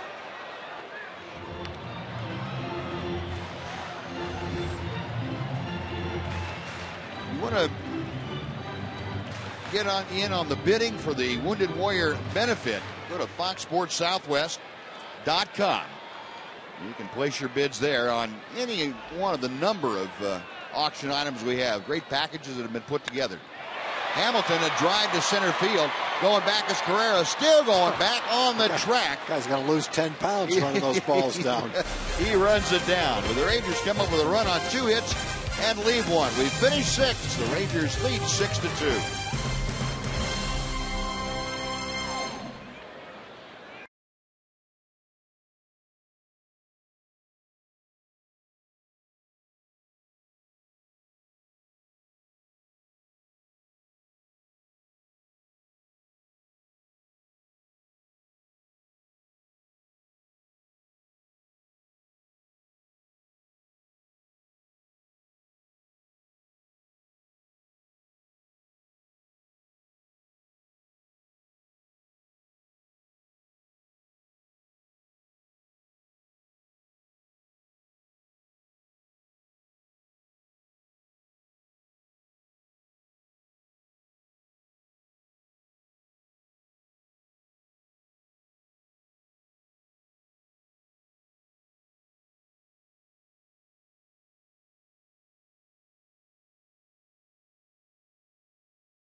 Ballpark in Arlington as we continue to raise money for such a worthy cause, the Wounded Warrior Project. Emily Jones back outside. We've got you working hard, John Radigan. We're going to talk about a couple of the very special packages available to you on this very special night. John, I'll let you start with yours first. Yeah, the Blue Sky Studio Tour is a great package. This is the people who animated the movie franchise Ice Age, and they also did the movies Rio. And anyway, it's in Greenwich, Connecticut. That's where the studio is, where they animate these things. Here's the great thing. You get an animated cell, basically like a little mini film strip of you. They will animate you. So if you've ever wondered what you look like animated, you can find out. Bid on this package. You also get airfare and two-night stay in the hotel, and it's in Greenwich, Connecticut. Very cool. And I've got details on another very special package. This one involves gymnasts, and I am not talking about John or myself. You can see select members of the 2011 and 12 World Champions and 2012 Olympic Championship USA gymnastics teams. 12 tickets in the Fox Sports Suite at the AAC. Also, you'll get a catered meal inside the suite, a very up-close and personal encounter with some very cool Olympic gold medalists. That is a very, very special package. And, of course, we can't say enough about the Fox Sports Southwest Wounded Warrior Project dog tags. Just $25 is all it takes to get your hand on one of these. And you know what, John? I don't know a whole lot of really wealthy people, but there got to be some out there that are just dying to give money to a great cause and get some great packages on the way. Causes don't get much better than this. And how about $25,000 already raised just on these alone? That's an awesome job of selling these. And everybody's bought in. There's a couple guys back here with an American flag. We don't see people bring the American flag to the ballpark that often. They brought it tonight. It's really great to see all these Rangers fans embrace the project. Very cool. So whether you have shallow pockets like me or you have deep pockets like John, you can make a donation that goes a long, long way, benefiting the Wounded Warrior Project. Guys, back up to you. All right, Em, John, thank you very much.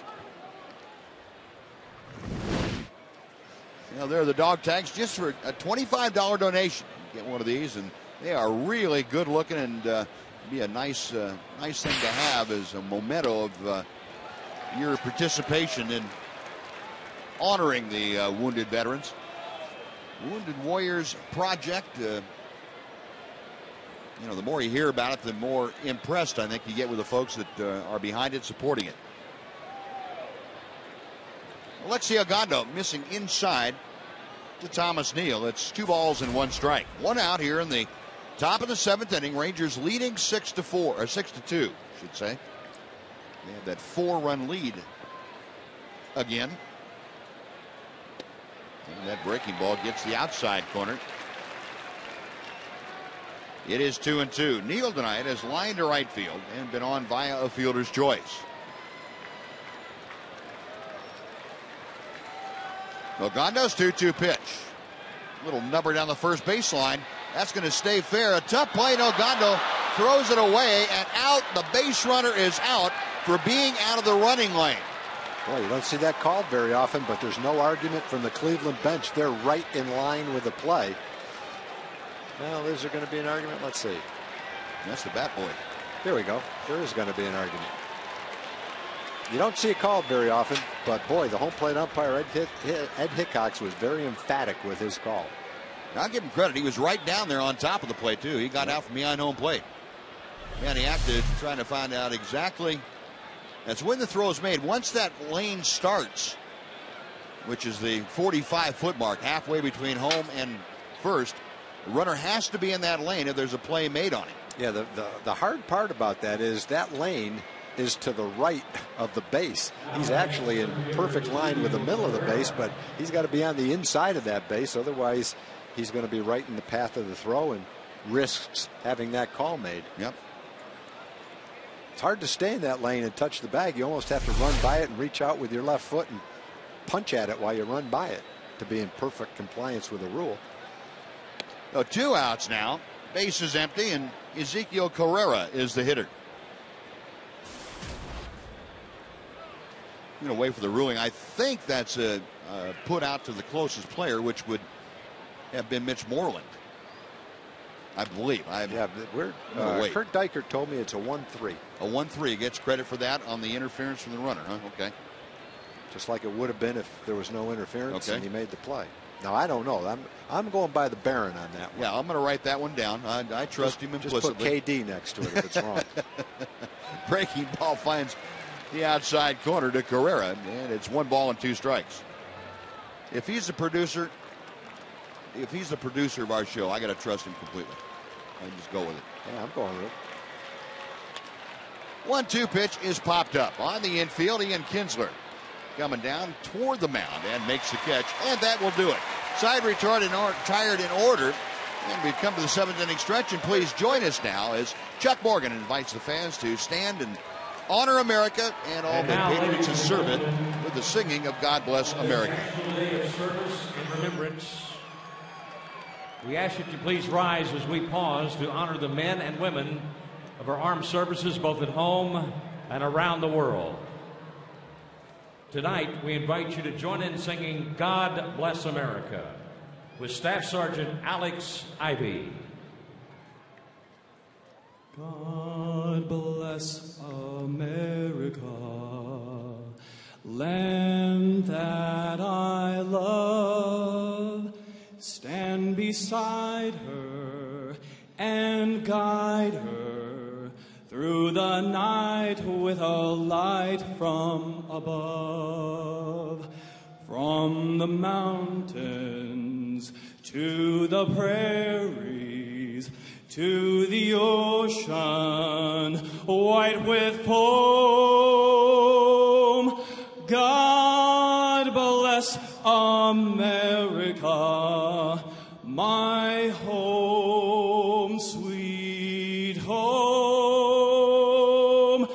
God bless America, my home, sweet home.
In Arlington, John Radigan here. We are honoring wounded warriors, and one has joined me, Jed Greek, and Jed lives in Fort Worth now. He's from Montana, and I just want you to know how excited Jed was about serving his country. When did you join up for the military?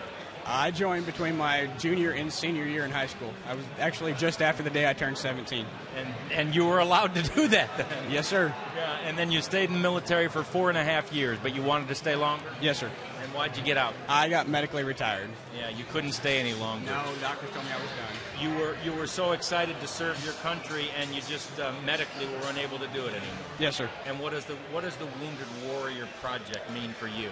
To me, it means a lot. I mean, I get to meet other soldiers like myself and sailors, airmen, Marines, all that, and like myself who have been injured due to unforeseen circumstances in Iraq, Afghanistan, other places, and just being a part of something like this is just very grateful and humbling to me.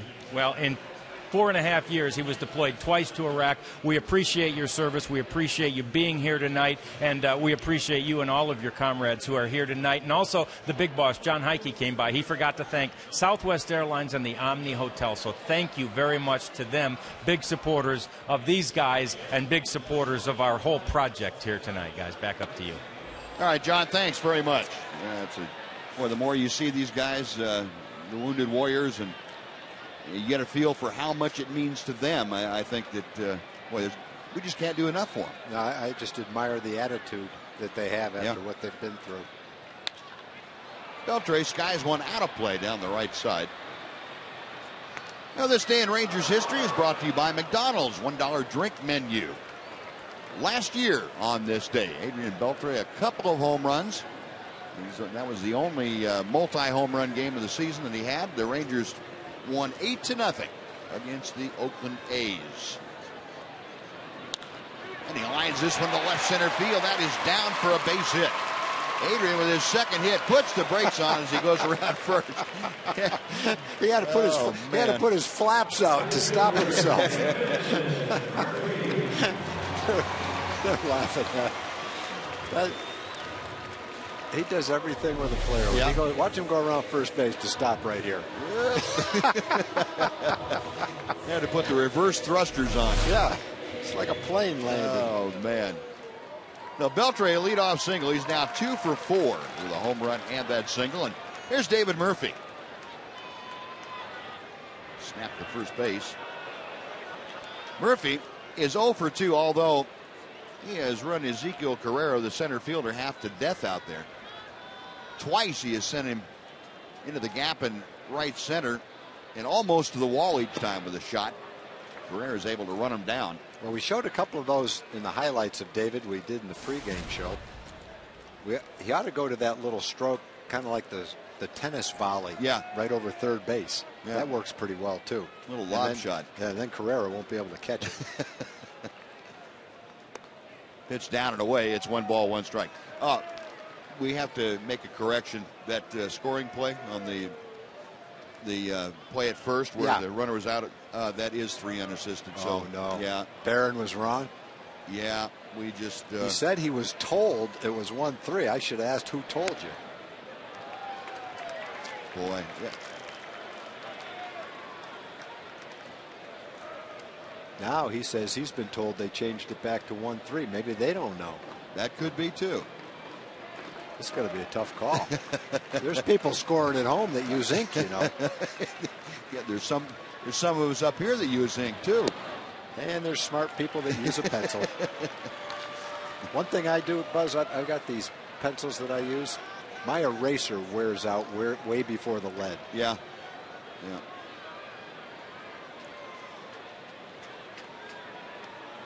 Three and 1, the count to Murphy. Beltre a short lead at first. Allen to the plate. And the pitch is low. Ball 4. Murphy with his second walk of the night. The Rangers have runners at first and second with nobody out for Michael Young.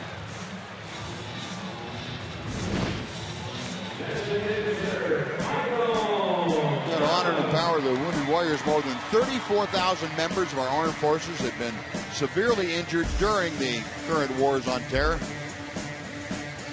The project was founded on the principle of Warriors helping Warriors. To learn more, please go to woundedwarriorsproject.org and find out how you can support the Wounded Warriors Project, along with going to FoxSportsSouthwest.com and supporting him through our auction, our online auction here tonight. A lot of great things going on.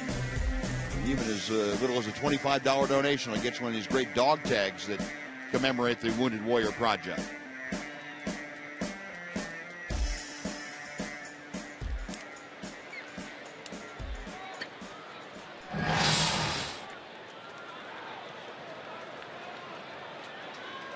As you can see in the sign, you place your bid on a bunch of one-of-a-kind packages, and we've detailed a few of them for you. Go online and you can check out the one that fits you the best. Bid on that and support our Wounded Warriors. Young, a double play grounded to short. 2nd for 1. The return is in the dirt and not in time. Michael able to leg out the back end of that double play. Possibility. 6-4 on the force play. That's a big one to beat out. Now you move man to third base with 1 out instead of 2 outs.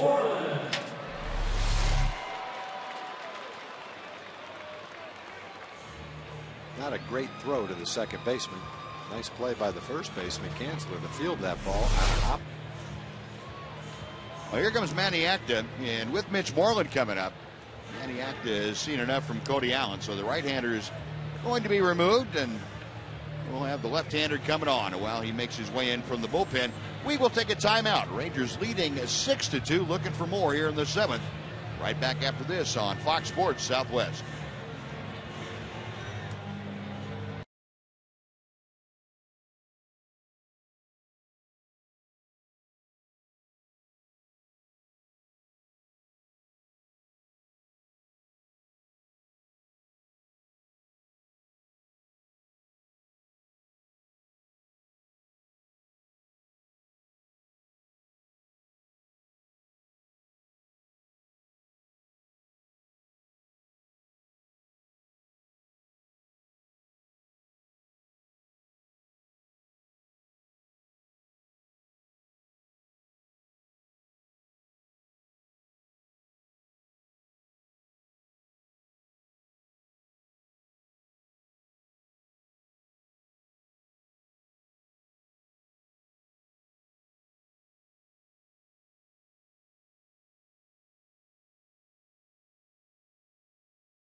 A National Day of Remembrance, remembering 9/11, 11 years ago today. Flags at half staff, and here at the ballpark, Military Appreciation Night in conjunction with this Day of Remembrance in support of the Wounded Warrior Project. We shall not forget. Scott Barnes, the left-hander, has come on to face Mitch Moreland with runners at first and third and just one out. Here are the numbers on Scott Barnes. Cleveland's got a lot of lefties out in their bullpen. 5 lefties. They got a lot of guys in their bullpen, period. Check swing, and Mitch went around. 11 or 12 guys out there with all the call-ups they've had.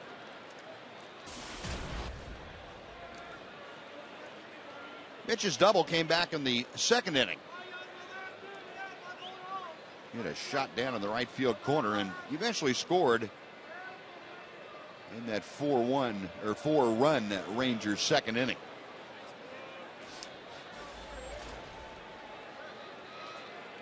Young at first, Beltre over at third. Moreland trying to pick at least one of them up.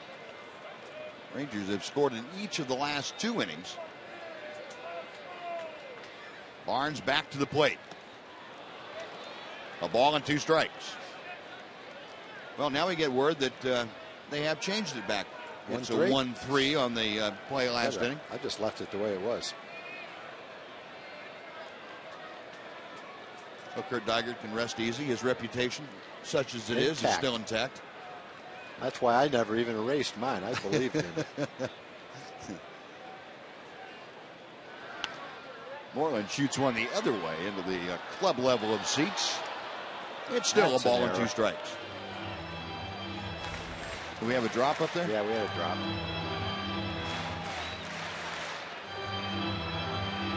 Not sure which one it was, but it's one of those guys. Well, if they're together, then it was a group drop. It goes to the team.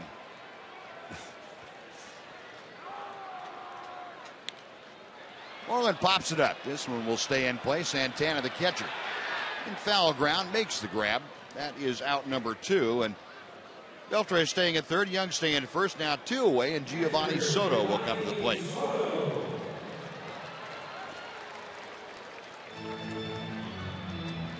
We'll take a look at the American League East standings. Baltimore and the Yankees now deadlocked again. Boston beat the Yankees in that ball game, and Baltimore handled Tampa Bay 9-2.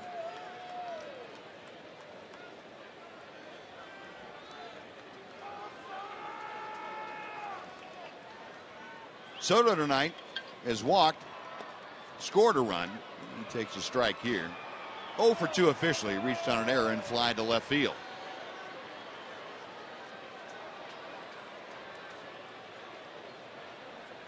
Barnes a check of first. And the left-hander comes back to the plate. Waved at and missed.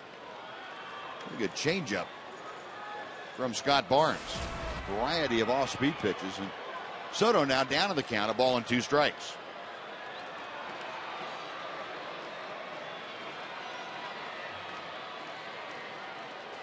In the dirt. Soto laying off it.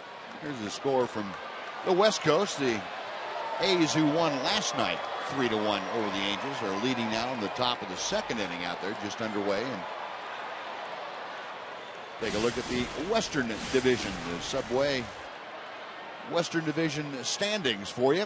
3-game advantage for the Rangers over Oakland coming into play. 6.5 on the Angels. And Tampa Bay went up to Baltimore in a game they really need to win, and Baltimore beat them 9-2. Orioles won't give up, won't give in. Neither of the A's. They're here to stay, it looks like. I guess if you've gotten to 2 weeks left in the season, we're here to stay. Yeah. 3 weeks. Yeah. Well, Santana going out to have a little chat with Scott Barnes. I think Santana's ideas are pretty well set in his mind, and Scott Barnes had different thoughts than Santana did.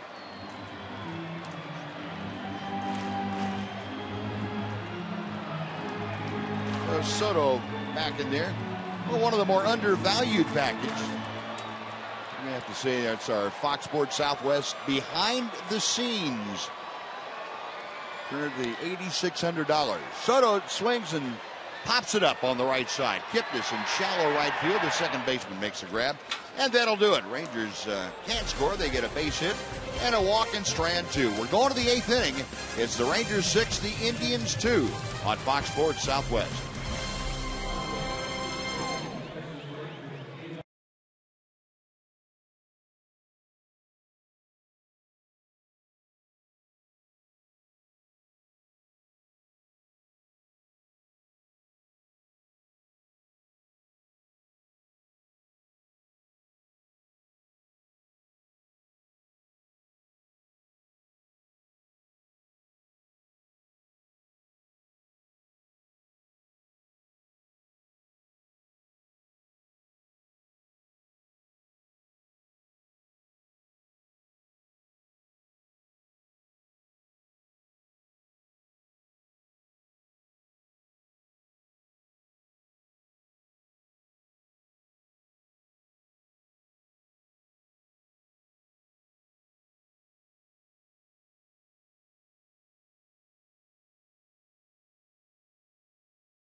Baseball on Fox Sports Southwest is brought to you by Geico Insurance, by the all-new Mazda CX-5, and by Ace Cash Express. We head to the 8th inning, and it's the 8th inning man for the Rangers. That would be Mike Adams coming on to toil against the Cleveland Indians. Alexi Algondo comes in and goes an inning and a third, retires all 4 that he faced, And now Mike Adams asked to come on to face the top of the order for Cleveland.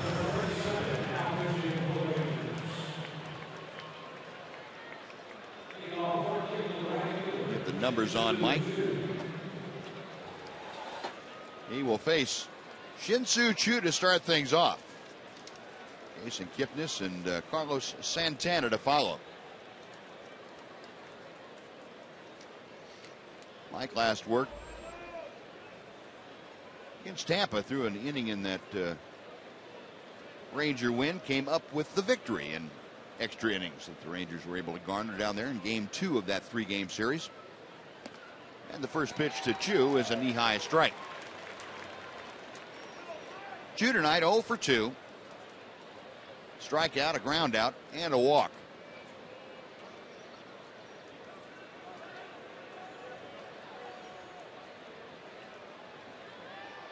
Adams with the 0-1. It is just a bit out of the strike zone.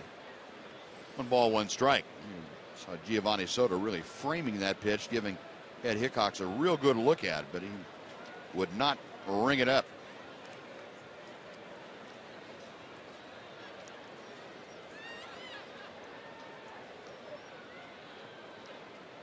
Choo does not have any at-bats against Mike Adams in his career. He takes outside. 2-1 now.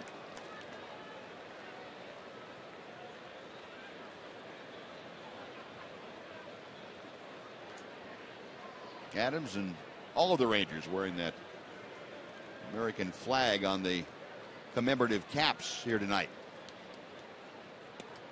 A rip and a miss, and it's 2-2.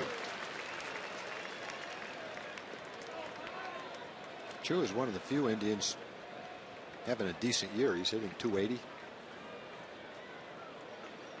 Not many of the Indians having a big year, though. First 3 guys are doing okay. Choo, Kipnis, and Santana.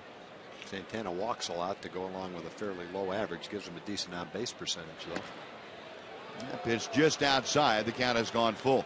How big of an impact did not having Grady Sizemore or Travis Hafner in that lineup have on the rest of the guys? Well, Sizemore would be their best player. You know, he's an all-star player, so I think even if you're a good team, you've missed Grady Sizemore. And Hafner, it depends. If Travis was healthy and a force in the middle of the lineup, that's one thing they don't have. That would have been huge, and that's one thing you don't want to see with a 4-run lead. Mike Adams will lead off walk. Let's head down to John Radigan. John? Yeah, Buzz, we're in the waning minutes, or at least waning innings of our telethon. If I was Jerry Lewis, I'd be loosening my tie, crying and singing, but I'm not going to do any of that. I'm going to tell you about the great one. Dallas Mavericks VIP package is over $10,000. So's the Cowboys package. So's the Fox NFL Sunday package. But look at this. The Fox Sports Southwest meet and greet, our behind-the-scenes package, just under $10,000 at $9,100. Bid that up. Look, our total right now is at $143,000. Last year, we got to $157,000. I know you can do it, people. I know you're so generous and you're so much in support of these great, wonderful wounded warriors who we're supporting today. I love it because the computers over here are full in the Captain Morgan Club, and there you see the total, $143,101. Every time I go over here, it's hard to get a space at these computers that we have set up in the Captain Morgan Club because so many people here at the game are also coming in and bidding on these packages. Keep bidding them up. We're going to pass last year's total of $157,000. Then I loosen my tie and sing and cry, guys. We're counting on it, John. I'm looking forward to it. There's a guy sitting over there in the back playing solitaire on one of those computers. You can get him off there. There's people trying to bid. 0-1, the count to Jason Kipnis. Choo, the runner at first. And Adams missing high and away. It's 1 ball and 1 strike to Kipnis. Kipnis tonight, 1 for 2. Has a single and a strikeout. His 2 official at bats. Also walked.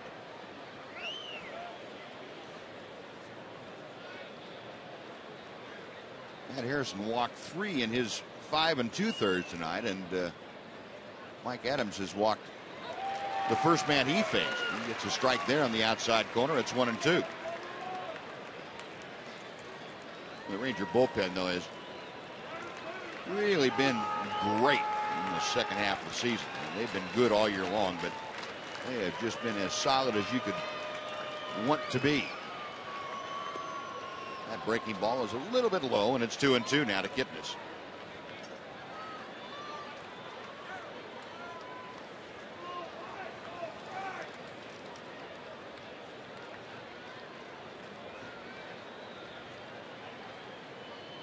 Tom Wiedenbauer, the first base coach there, giving some encouragement to Shin-Soo Choo, the runner at first.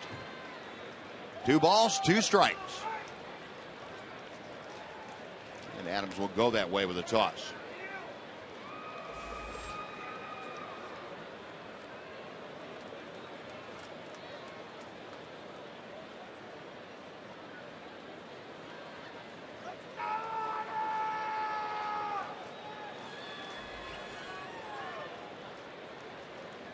Mike okay's the sign. That familiar high set, he is ready to work. This is outside. It's 3-2. What Mike's got to do right here, he's got to aim it right for the middle of the plate, let it move, and get a ground ball. Don't try to hit the corner. You got a 4-run lead. Doesn't have to be anything fancy. Throw your 91-mile-an-hour sinker and let the infield take care of the rest. I think that's just what Soto called for him. Up the middle, off of Adams and into center field. That's a base hit. And Mike's back up, and Mike Maddox is going out there to make sure he's okay. Adams tried to jump out of the way. It looked like he got him on his right foot, or right shoe. And Jamie Reed and Ron Washington also going out there to take a look at Adams.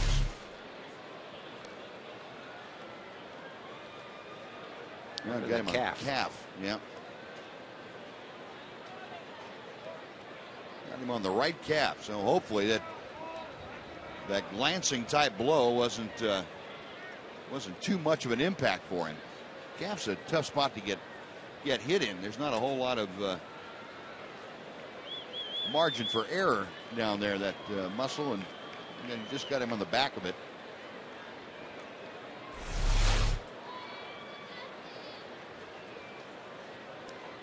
No, he convinced everyone out there that he was okay, and he will now work with runners at first and second, nobody out. Carlos Santana, the switch hitter, will turn around and bat from the left side against the right-hander Adams.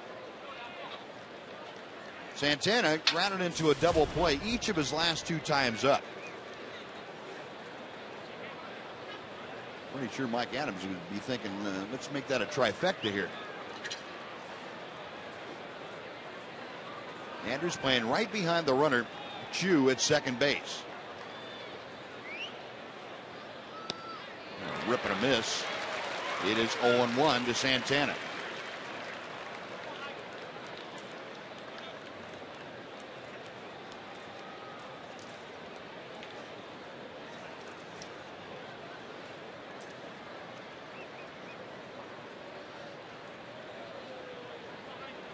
Santana 0 for his last 8 trips to the plate. He has not had a good road trip even prior to this. That off-speed delivery is high.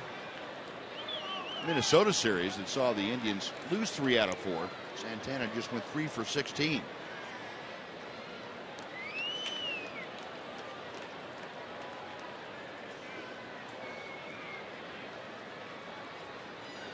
Adams okays the sign. He is ready. And the 1-1. 2-1. Washington get the bullpen going.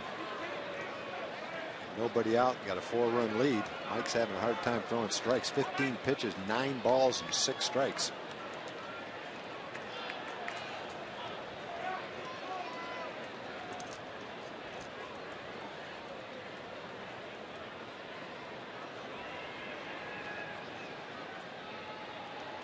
Now the 2-1. If it's hit hard enough, could be a double play again. Nope, not quite. As Elvis got the out at second, that's all they could do. Well, Santana's bid for a 3rd consecutive double play comes up a little bit slow. Well, he could have turned it, but it was hit slowly, and that allowed Kipnis to get right on top of Elvis and break up the double play. He had time to throw it and get Santana. He just doesn't have time to throw it and get out of the way of Kipnis. Kipnis did a good job of disrupting that play, and not much Elvis could do, or Ian, on that slowly hit ball. But good thing is it is 1 out. And you still have the tying run in the on-deck circle instead of at the plate. That's the big thing, I think, right now. Russ Gansler is the hitter, and he is 1 for 3 tonight. The man on the on-deck circle you saw was Matt Laporta. Strike 1. Gansler struck out his first 2 times to the plate, then last time up in the 6th inning, singled and scored on the Laporta double.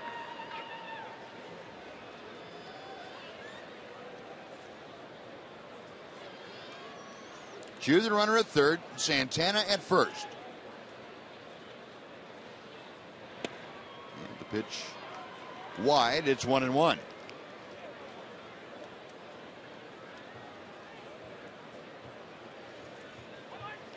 Gansler out, checking with Steve Smith, the third base coach. See what Manny Acta might have in mind, if anything. Rangers leading 6-2.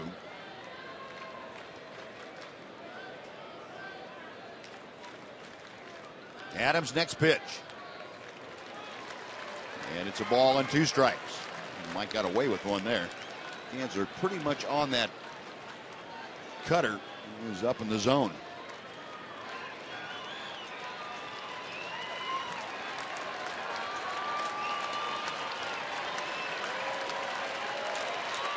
Crowd now starting the applause in support of Mike Adams and the Rangers. The 1-2 pitch. Back to Adams. He drops it. Goes to second anyway. They get the force play. Coming down to score is Chew. But boy, Adams took a real risk there going to second. If you're not going to throw it to first, he should have thrown it home.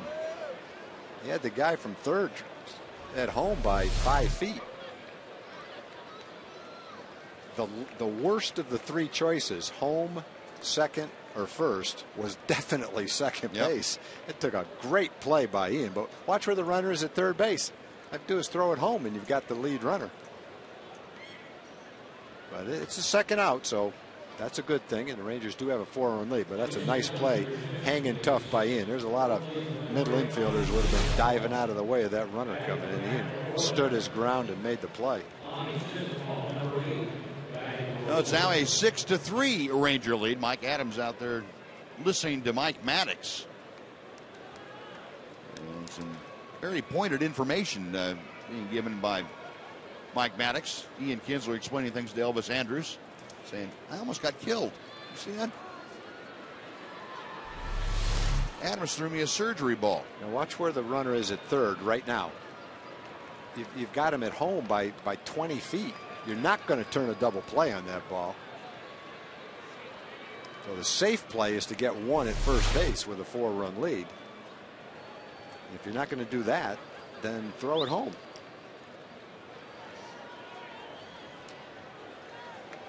So 2 outs, a run across. Matt Laporta is not the hitter. This is, I think that's Lonnie Chisenhall. Yes, it is. Chisenhall coming off the bench as a pinch hitter. Chisenhall just back off the 60-day disabled list. He broke his forearm. He was hit by a pitch a couple of months ago. Rejoined the active roster when the club was in Minnesota and hit a home run in his first game back. But Chisenhall facing Adams, and the pitch is low. It's 2 balls and no strikes.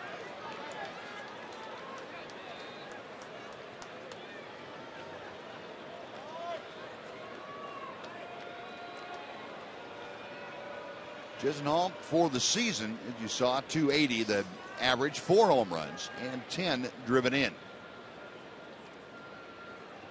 The 2-0 pitch, that is a strike.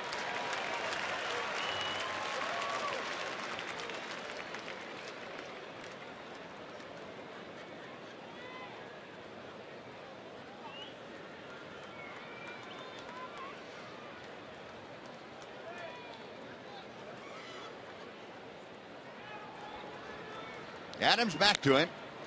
pitch is pulled foul, not a play down the right side. And we'll come back and try it at 2 balls and 2 strikes.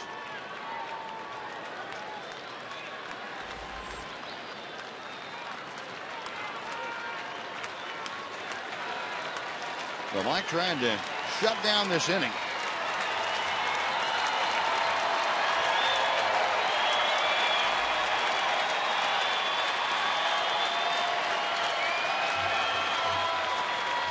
Adams back to the plate, the 2-2.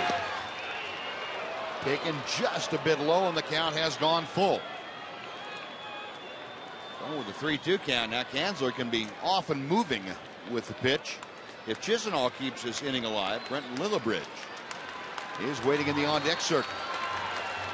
A 6-3 Ranger lead.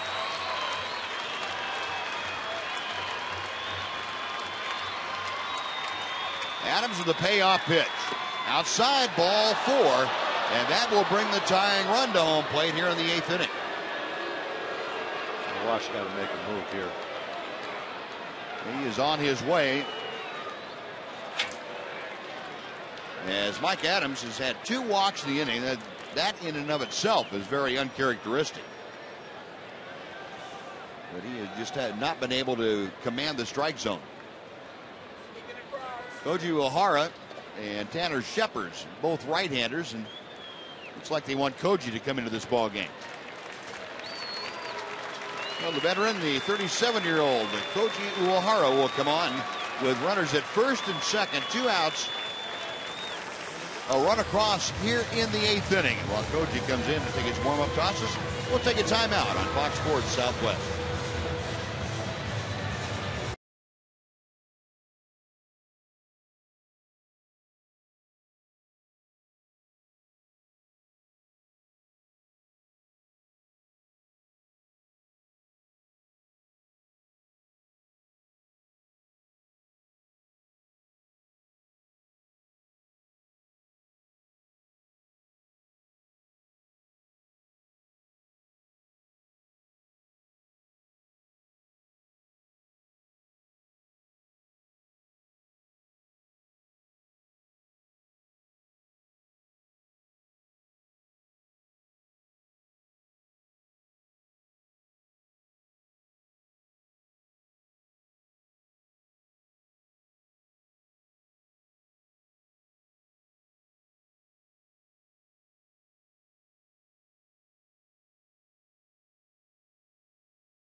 Out and a couple of packages I just want to highlight. As you know, we are raising money for the Wounded Warrior Project tonight, Military Appreciation Night, and these two right here, we haven't shown them enough love yet. This is a chance to go to New York and be in the Fox News studio and meet Bill O'Reilly in an election year. Are you kidding me?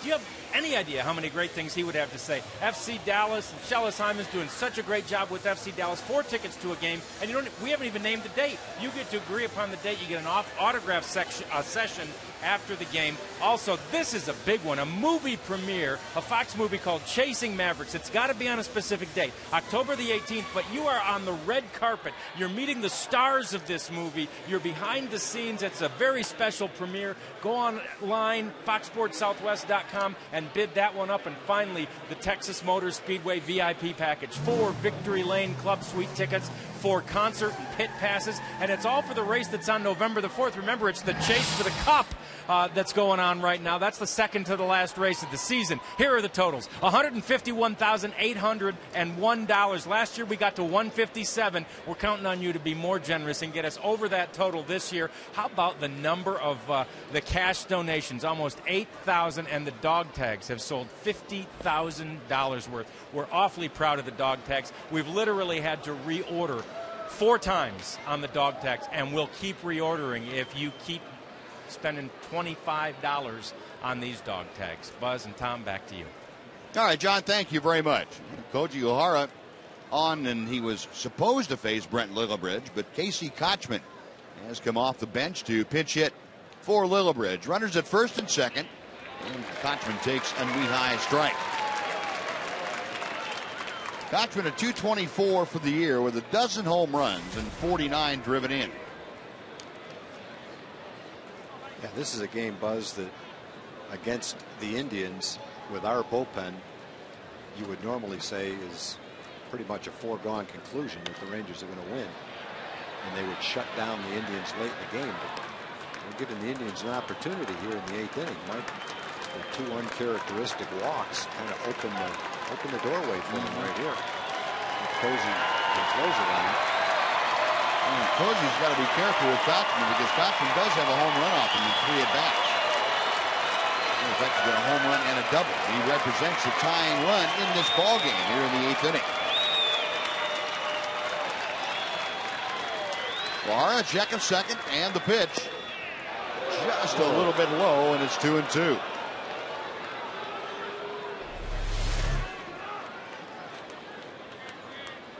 Well, it's one of those that's going to be called low most of the time. It's barely touching the strike zone. You're not going to get that call. It's a good pitch.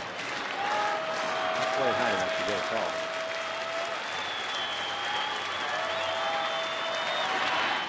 Fouled away. Kochman, a tough guy to deal with.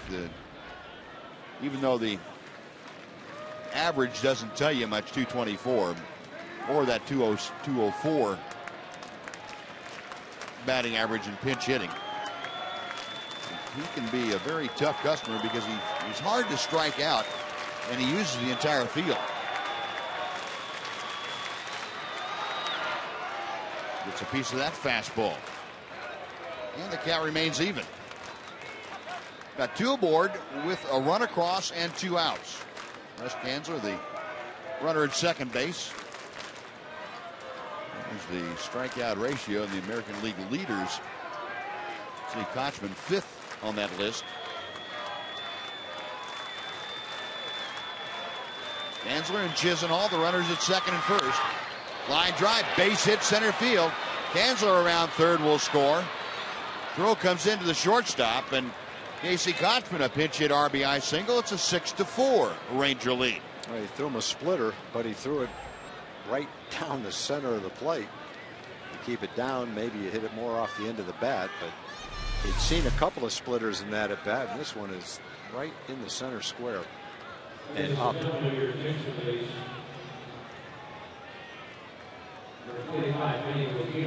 Right over O'Hara's right shoulder, too. That almost drilled him.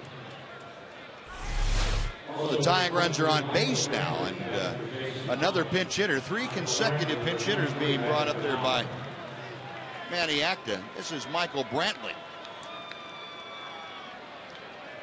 And Ron Washington, once Brantley was announced as the pinch hitter, is going to the mound. And he wants the left-hander.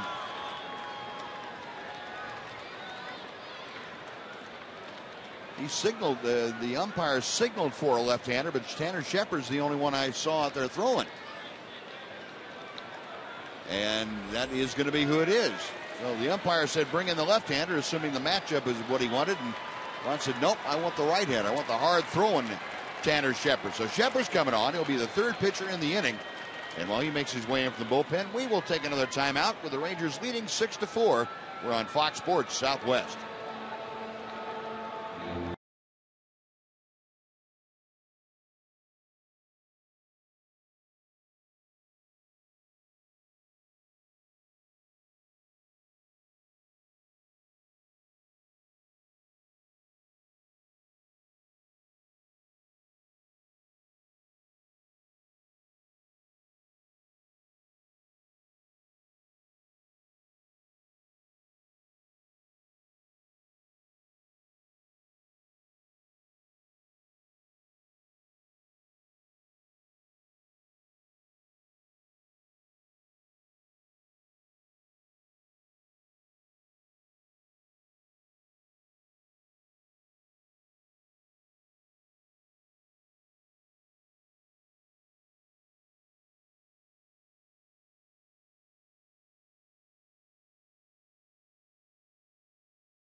All right, so Michael Brantley, the pinch hitter, is stepping in, and the new pitcher on the mound, right-hander Tanner Shepard.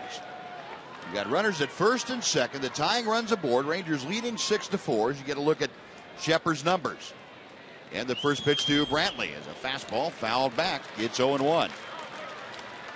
Another look at those numbers for the hard-throwing right-hander. Well, Tanner's been throwing the ball really well the last month or so. Spent a little time down in AAA.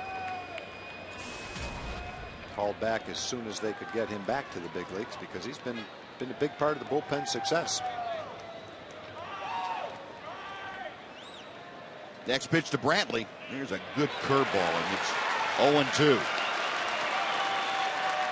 Brantley, a .285 hitter, 6 home runs, 58 driven in.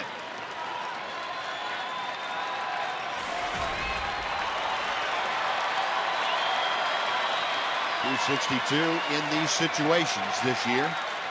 Shepard's the advantage, the 0-2 pitch. Tried that breaking ball again, and it hung outside. It's 1 ball and 2 strikes.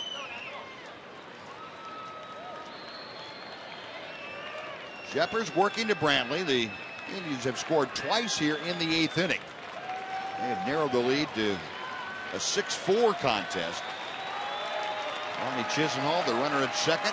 And Vinny Petitino, the runner at first. And Michael Brantley got caught looking. He got frozen at home plate like a month-old popsicle. Well, that'll do it as Shepard gets the out. 6-4 as we head to the bottom of the 8th inning.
As we continue our very special Military Appreciation Night, pleased to be joined by Corpsman Rodney Llewellyn, and 15 years of service you gave to our country and recently just retired. What's it been like? It's good. It's almost like having cabin fever every day. You go from having something to do always to being retired. And I'm kind of young to be retired, so I'm still getting used to fishing and finding things to do. And the Wounded Warrior Project has been helpful in this transition. You were injured in 2011, and you've really spoken to the authenticity of this organization. Mm-hmm. Yeah, exactly. Ever since the day that I was injured, they've been literally there. From the very first day that I was in the hospital, there was a Wounded Warrior representative that was actually at my bedside to introduce me and to basically introduce himself to say, hey, we're here to support you. You know, we are specifically here for you and your family. And ever since that day, it's been, you know, what can we take you out to do? What can we help you do? What sports can we get you interested in? What activities can we interest you in? What do you feel like you would like to do? with the rest of your life, or how's your daughter doing today? It's really the little things that they've done that have set them apart from a nonprofit organization that wants to help people to an organization that actually reaches out, that actually wants to do more than just help you. They want to push you further and put everything behind you, period. What does this make you grateful for as an event like this? What would you say to people who don't know as much and haven't been touched by the Wounded Warrior Project? It gives you a reason for motivation. When you get injured, I spent 5 months in a wheelchair, and you begin to think, what will I be able to do again? Will I be able to run again? Will I be able to play sports? Am I going to sit around and do nothing for the rest of my life? And regardless, if that is the case, there's guys that are triple amputees who are playing basketball and who are hiking up Mount Everest with the Wounded Warrior Project, there's such a number of things that they haven't let anything stop them from allowing anybody to do, and they provide the resources to do it with. And talk about how, this makes you want to help others by the fact that the Wounded Warrior Project has been so instrumental in helping you get acclimated to life after your injury. Absolutely.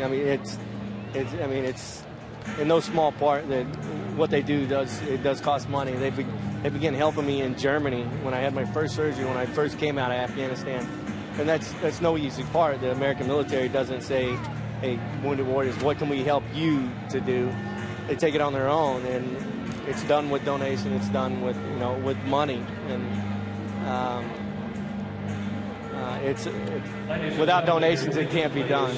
Yeah, absolutely. And Emma right here is the part of the family that he was talking about, his 7-year-old daughter, and Emma's got a pretty good sales pitch she wants to put on. Emma, what do you have to say to everyone at home?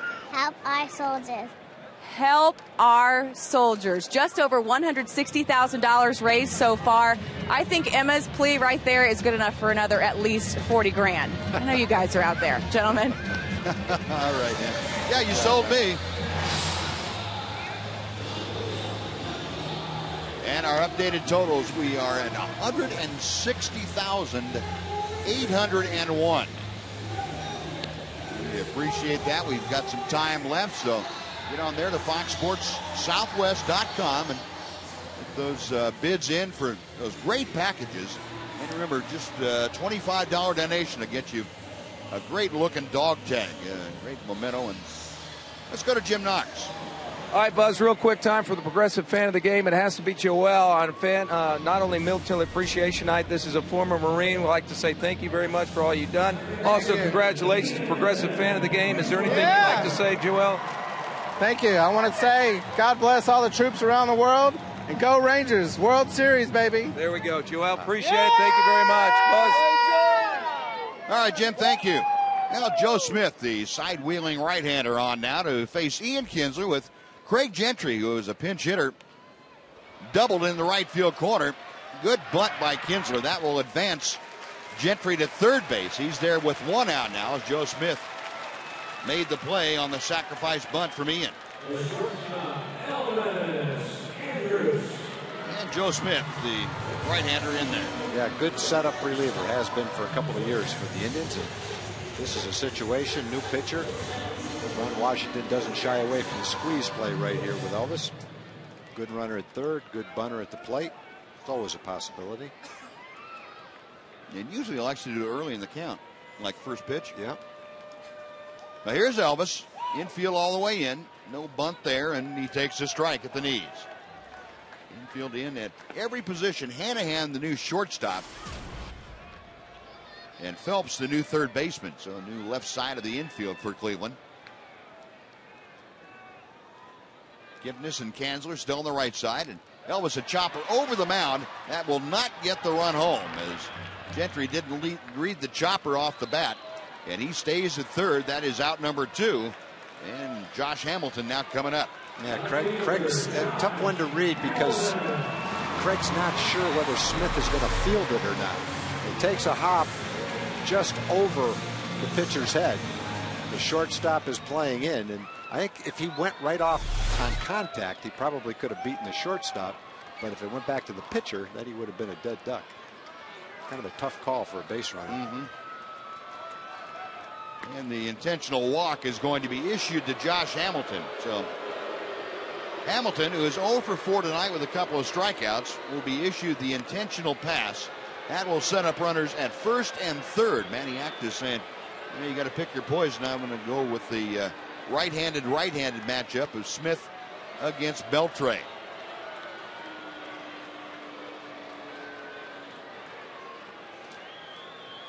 And the fourth wide one is there. And take a look at the AT&T U-verse reverse replay.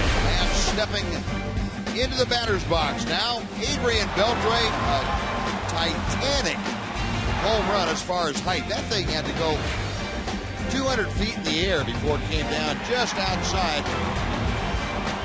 the field of play, and it took a review by the umpires to determine that ball did leave the playing field. So Adrian Beltre now with his 31st home run of the year. He is up there with runners at first and third and 2 outs. Rangers leading 6-4, and Joe Smith, it's that sinking fastball on the inside corner for strike one. Beltre 2 for 4 tonight.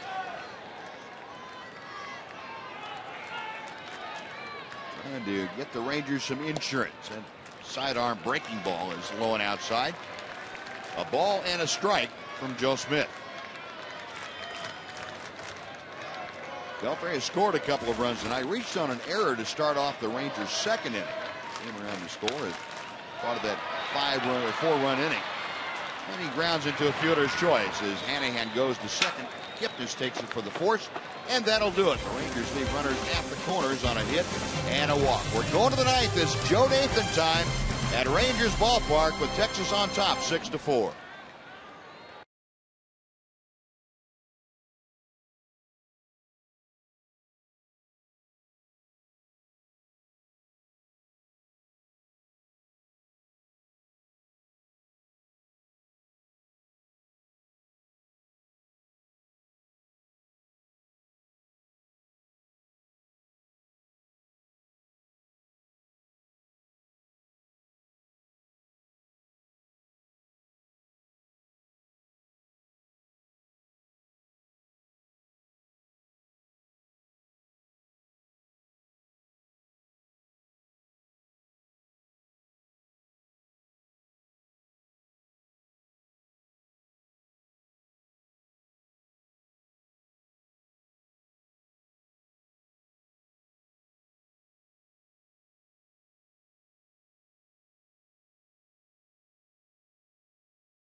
Baseball on Fox Sports Southwest is brought to you by your Texas Ford dealers, by Budweiser, and by the Progressive Insurance Group. The ninth inning has arrived here on this Tuesday night. Rangers Ballpark in Arlington, a crowd of 34,765 on hand. They are watching Joe Nathan come in to try and close down this 6-4 Ranger lead. Well, Joe going for save number 32. Hasn't blown a save since the beginning of April. And he's got a 2-run lead right here. This should have been an easier one for the Rangers. Should have been a game where Joe Nathan didn't have to pitch, but Rangers made it interesting in the 8th inning, and now Joe's got a 2-run lead. Time to shut it down and put a win in the books that the Rangers should win. And Greg Gentry, who doubled as a pinch hitter for Leonis Martin, stays in the ballgame. He's now in center field.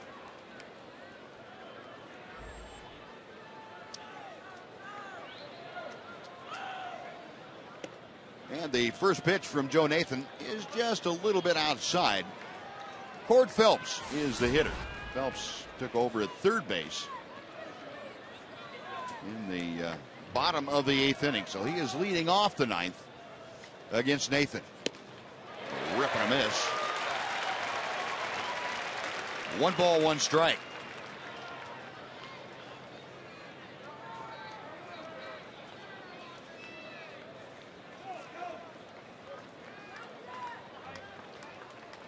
Nathan back to the plate. Big breaking ball, and that settles just a little bit low. It's 2-1. Nathan trying to save his 30th consecutive ball game. Out of play, and the count's even. And for Joe, that's already established a new Ranger record for consecutive saves. It's also established a new personal best for Joe Nathan.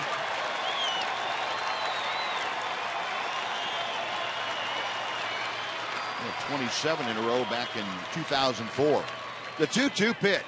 Ripped at and fouled back. Ford's having some pretty good swings at Joe Nathan.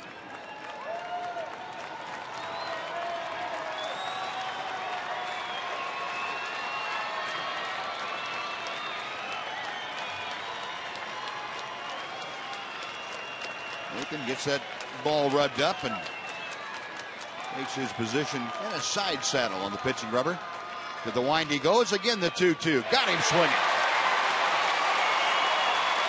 A pretty good battle by Phelps up there against one of the best closers in baseball. Fouled off a couple of fastballs and missed the off-speed pitch.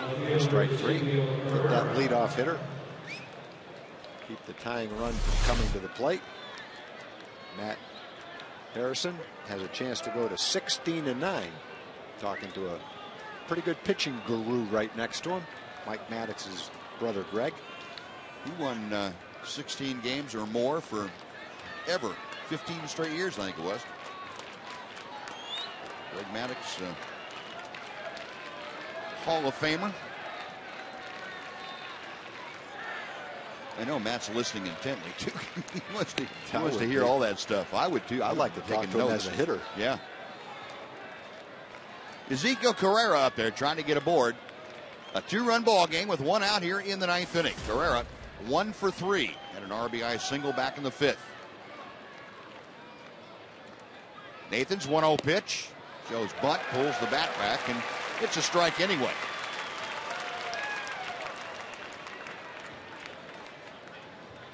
Joe last worked on Saturday when he got his 31st save. It was against, of course, the Tampa Bay Rays. 1-1 pitch.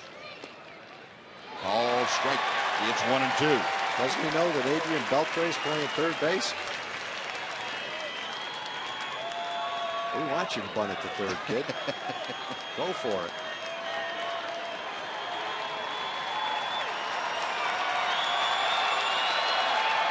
The 1-2. Chopper out towards second. Kinzer on to first. That is out number 2.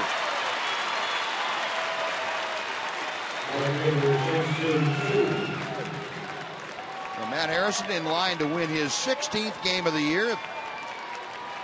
Joe Nathan can close this out. We'll have to deal with Shin-Soo Choo, who is 0 for 2 tonight, but he has walked twice also.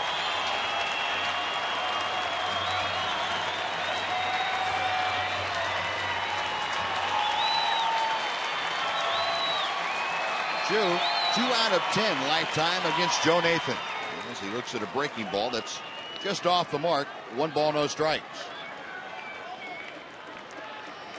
Choo, 2 for 10, 5 strikeouts against the Ranger closer. 1-0 pitch. Check swing, it's a strike anyway.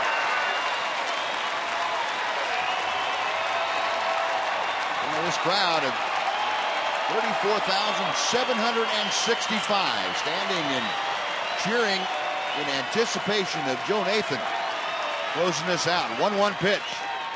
Late swing and a miss. And Ron Washington has seen his ball club now get to within 1 strike of winning the first of this 3-game series.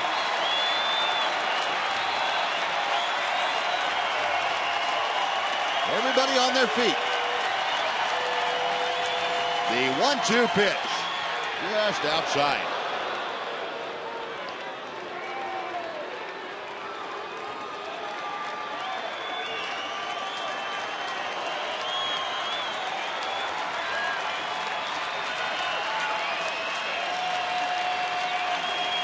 Nathan, a big sigh, the 2-2.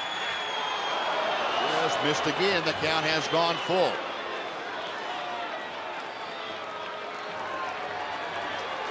Well, if Chu is able to get on, Jason Kipnis, the second baseman, is waiting in the on-deck circle.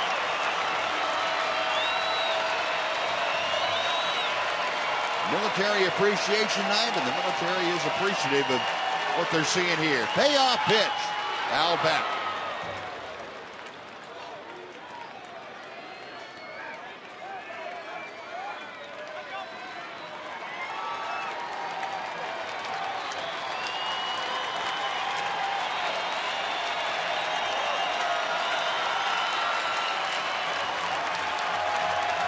Nathan ready to read the signs from Giovanni Soto. Again, the 3-2. Little check swing roller. Nathan off the mound quickly. Bare hands. Throws. Got it. There's one for the 20-year-olds. Watch the 37-year-old pounce on that little check swing. See how you bounce around and feel the ball. Great job by Joe. Nathan, his 31st save, his 32nd save, I should say, his 30th consecutive save. And Matt Harrison wins number 16. The Rangers prevail tonight over Cleveland. 6-4 the final. Here's your final play of the game. Infielder just like a shortstop, which he used to be before he turned into a pitcher. Bare hands it and throws it accurately on the right side of the bag to get the runner at first base for the last out of the game. There's a lot of pitchers that won't make that play. Joe Nathan getting it done. A perfect 1-2-3 ninth inning with a strikeout. And hugs all around the skipper and Jackie Moore. Their normal congratulatory embrace. Ginsler, a little slap of Elvis just to let him know who's boss. Well, as of right now, the Rangers have a 3.5 game lead over Oakland, 7 over the Angels. And now let's head on down to the field where we have Jim Knox standing by. Jim. All right, thanks, Buzz. Ian Kisler with us now, coming back from a 10-game road trip. Good to be back home. It seemed like a total team effort tonight. You contributed with an RBI double. Yeah, absolutely. It seemed like everyone threw the lineup, swung the bat well. A couple 2-out RBIs for the team, and that always helps. Harry had it going early, kind of fell into a little bit of trouble there, and Wash decided to go to the pin, and they were able to hold the lead. How about Joe Nathan? How solid is he? 32 saves, 30 straight in the way as he's picked up the save tonight. Yeah, he's had a ton of experience in his career, a ton of experience.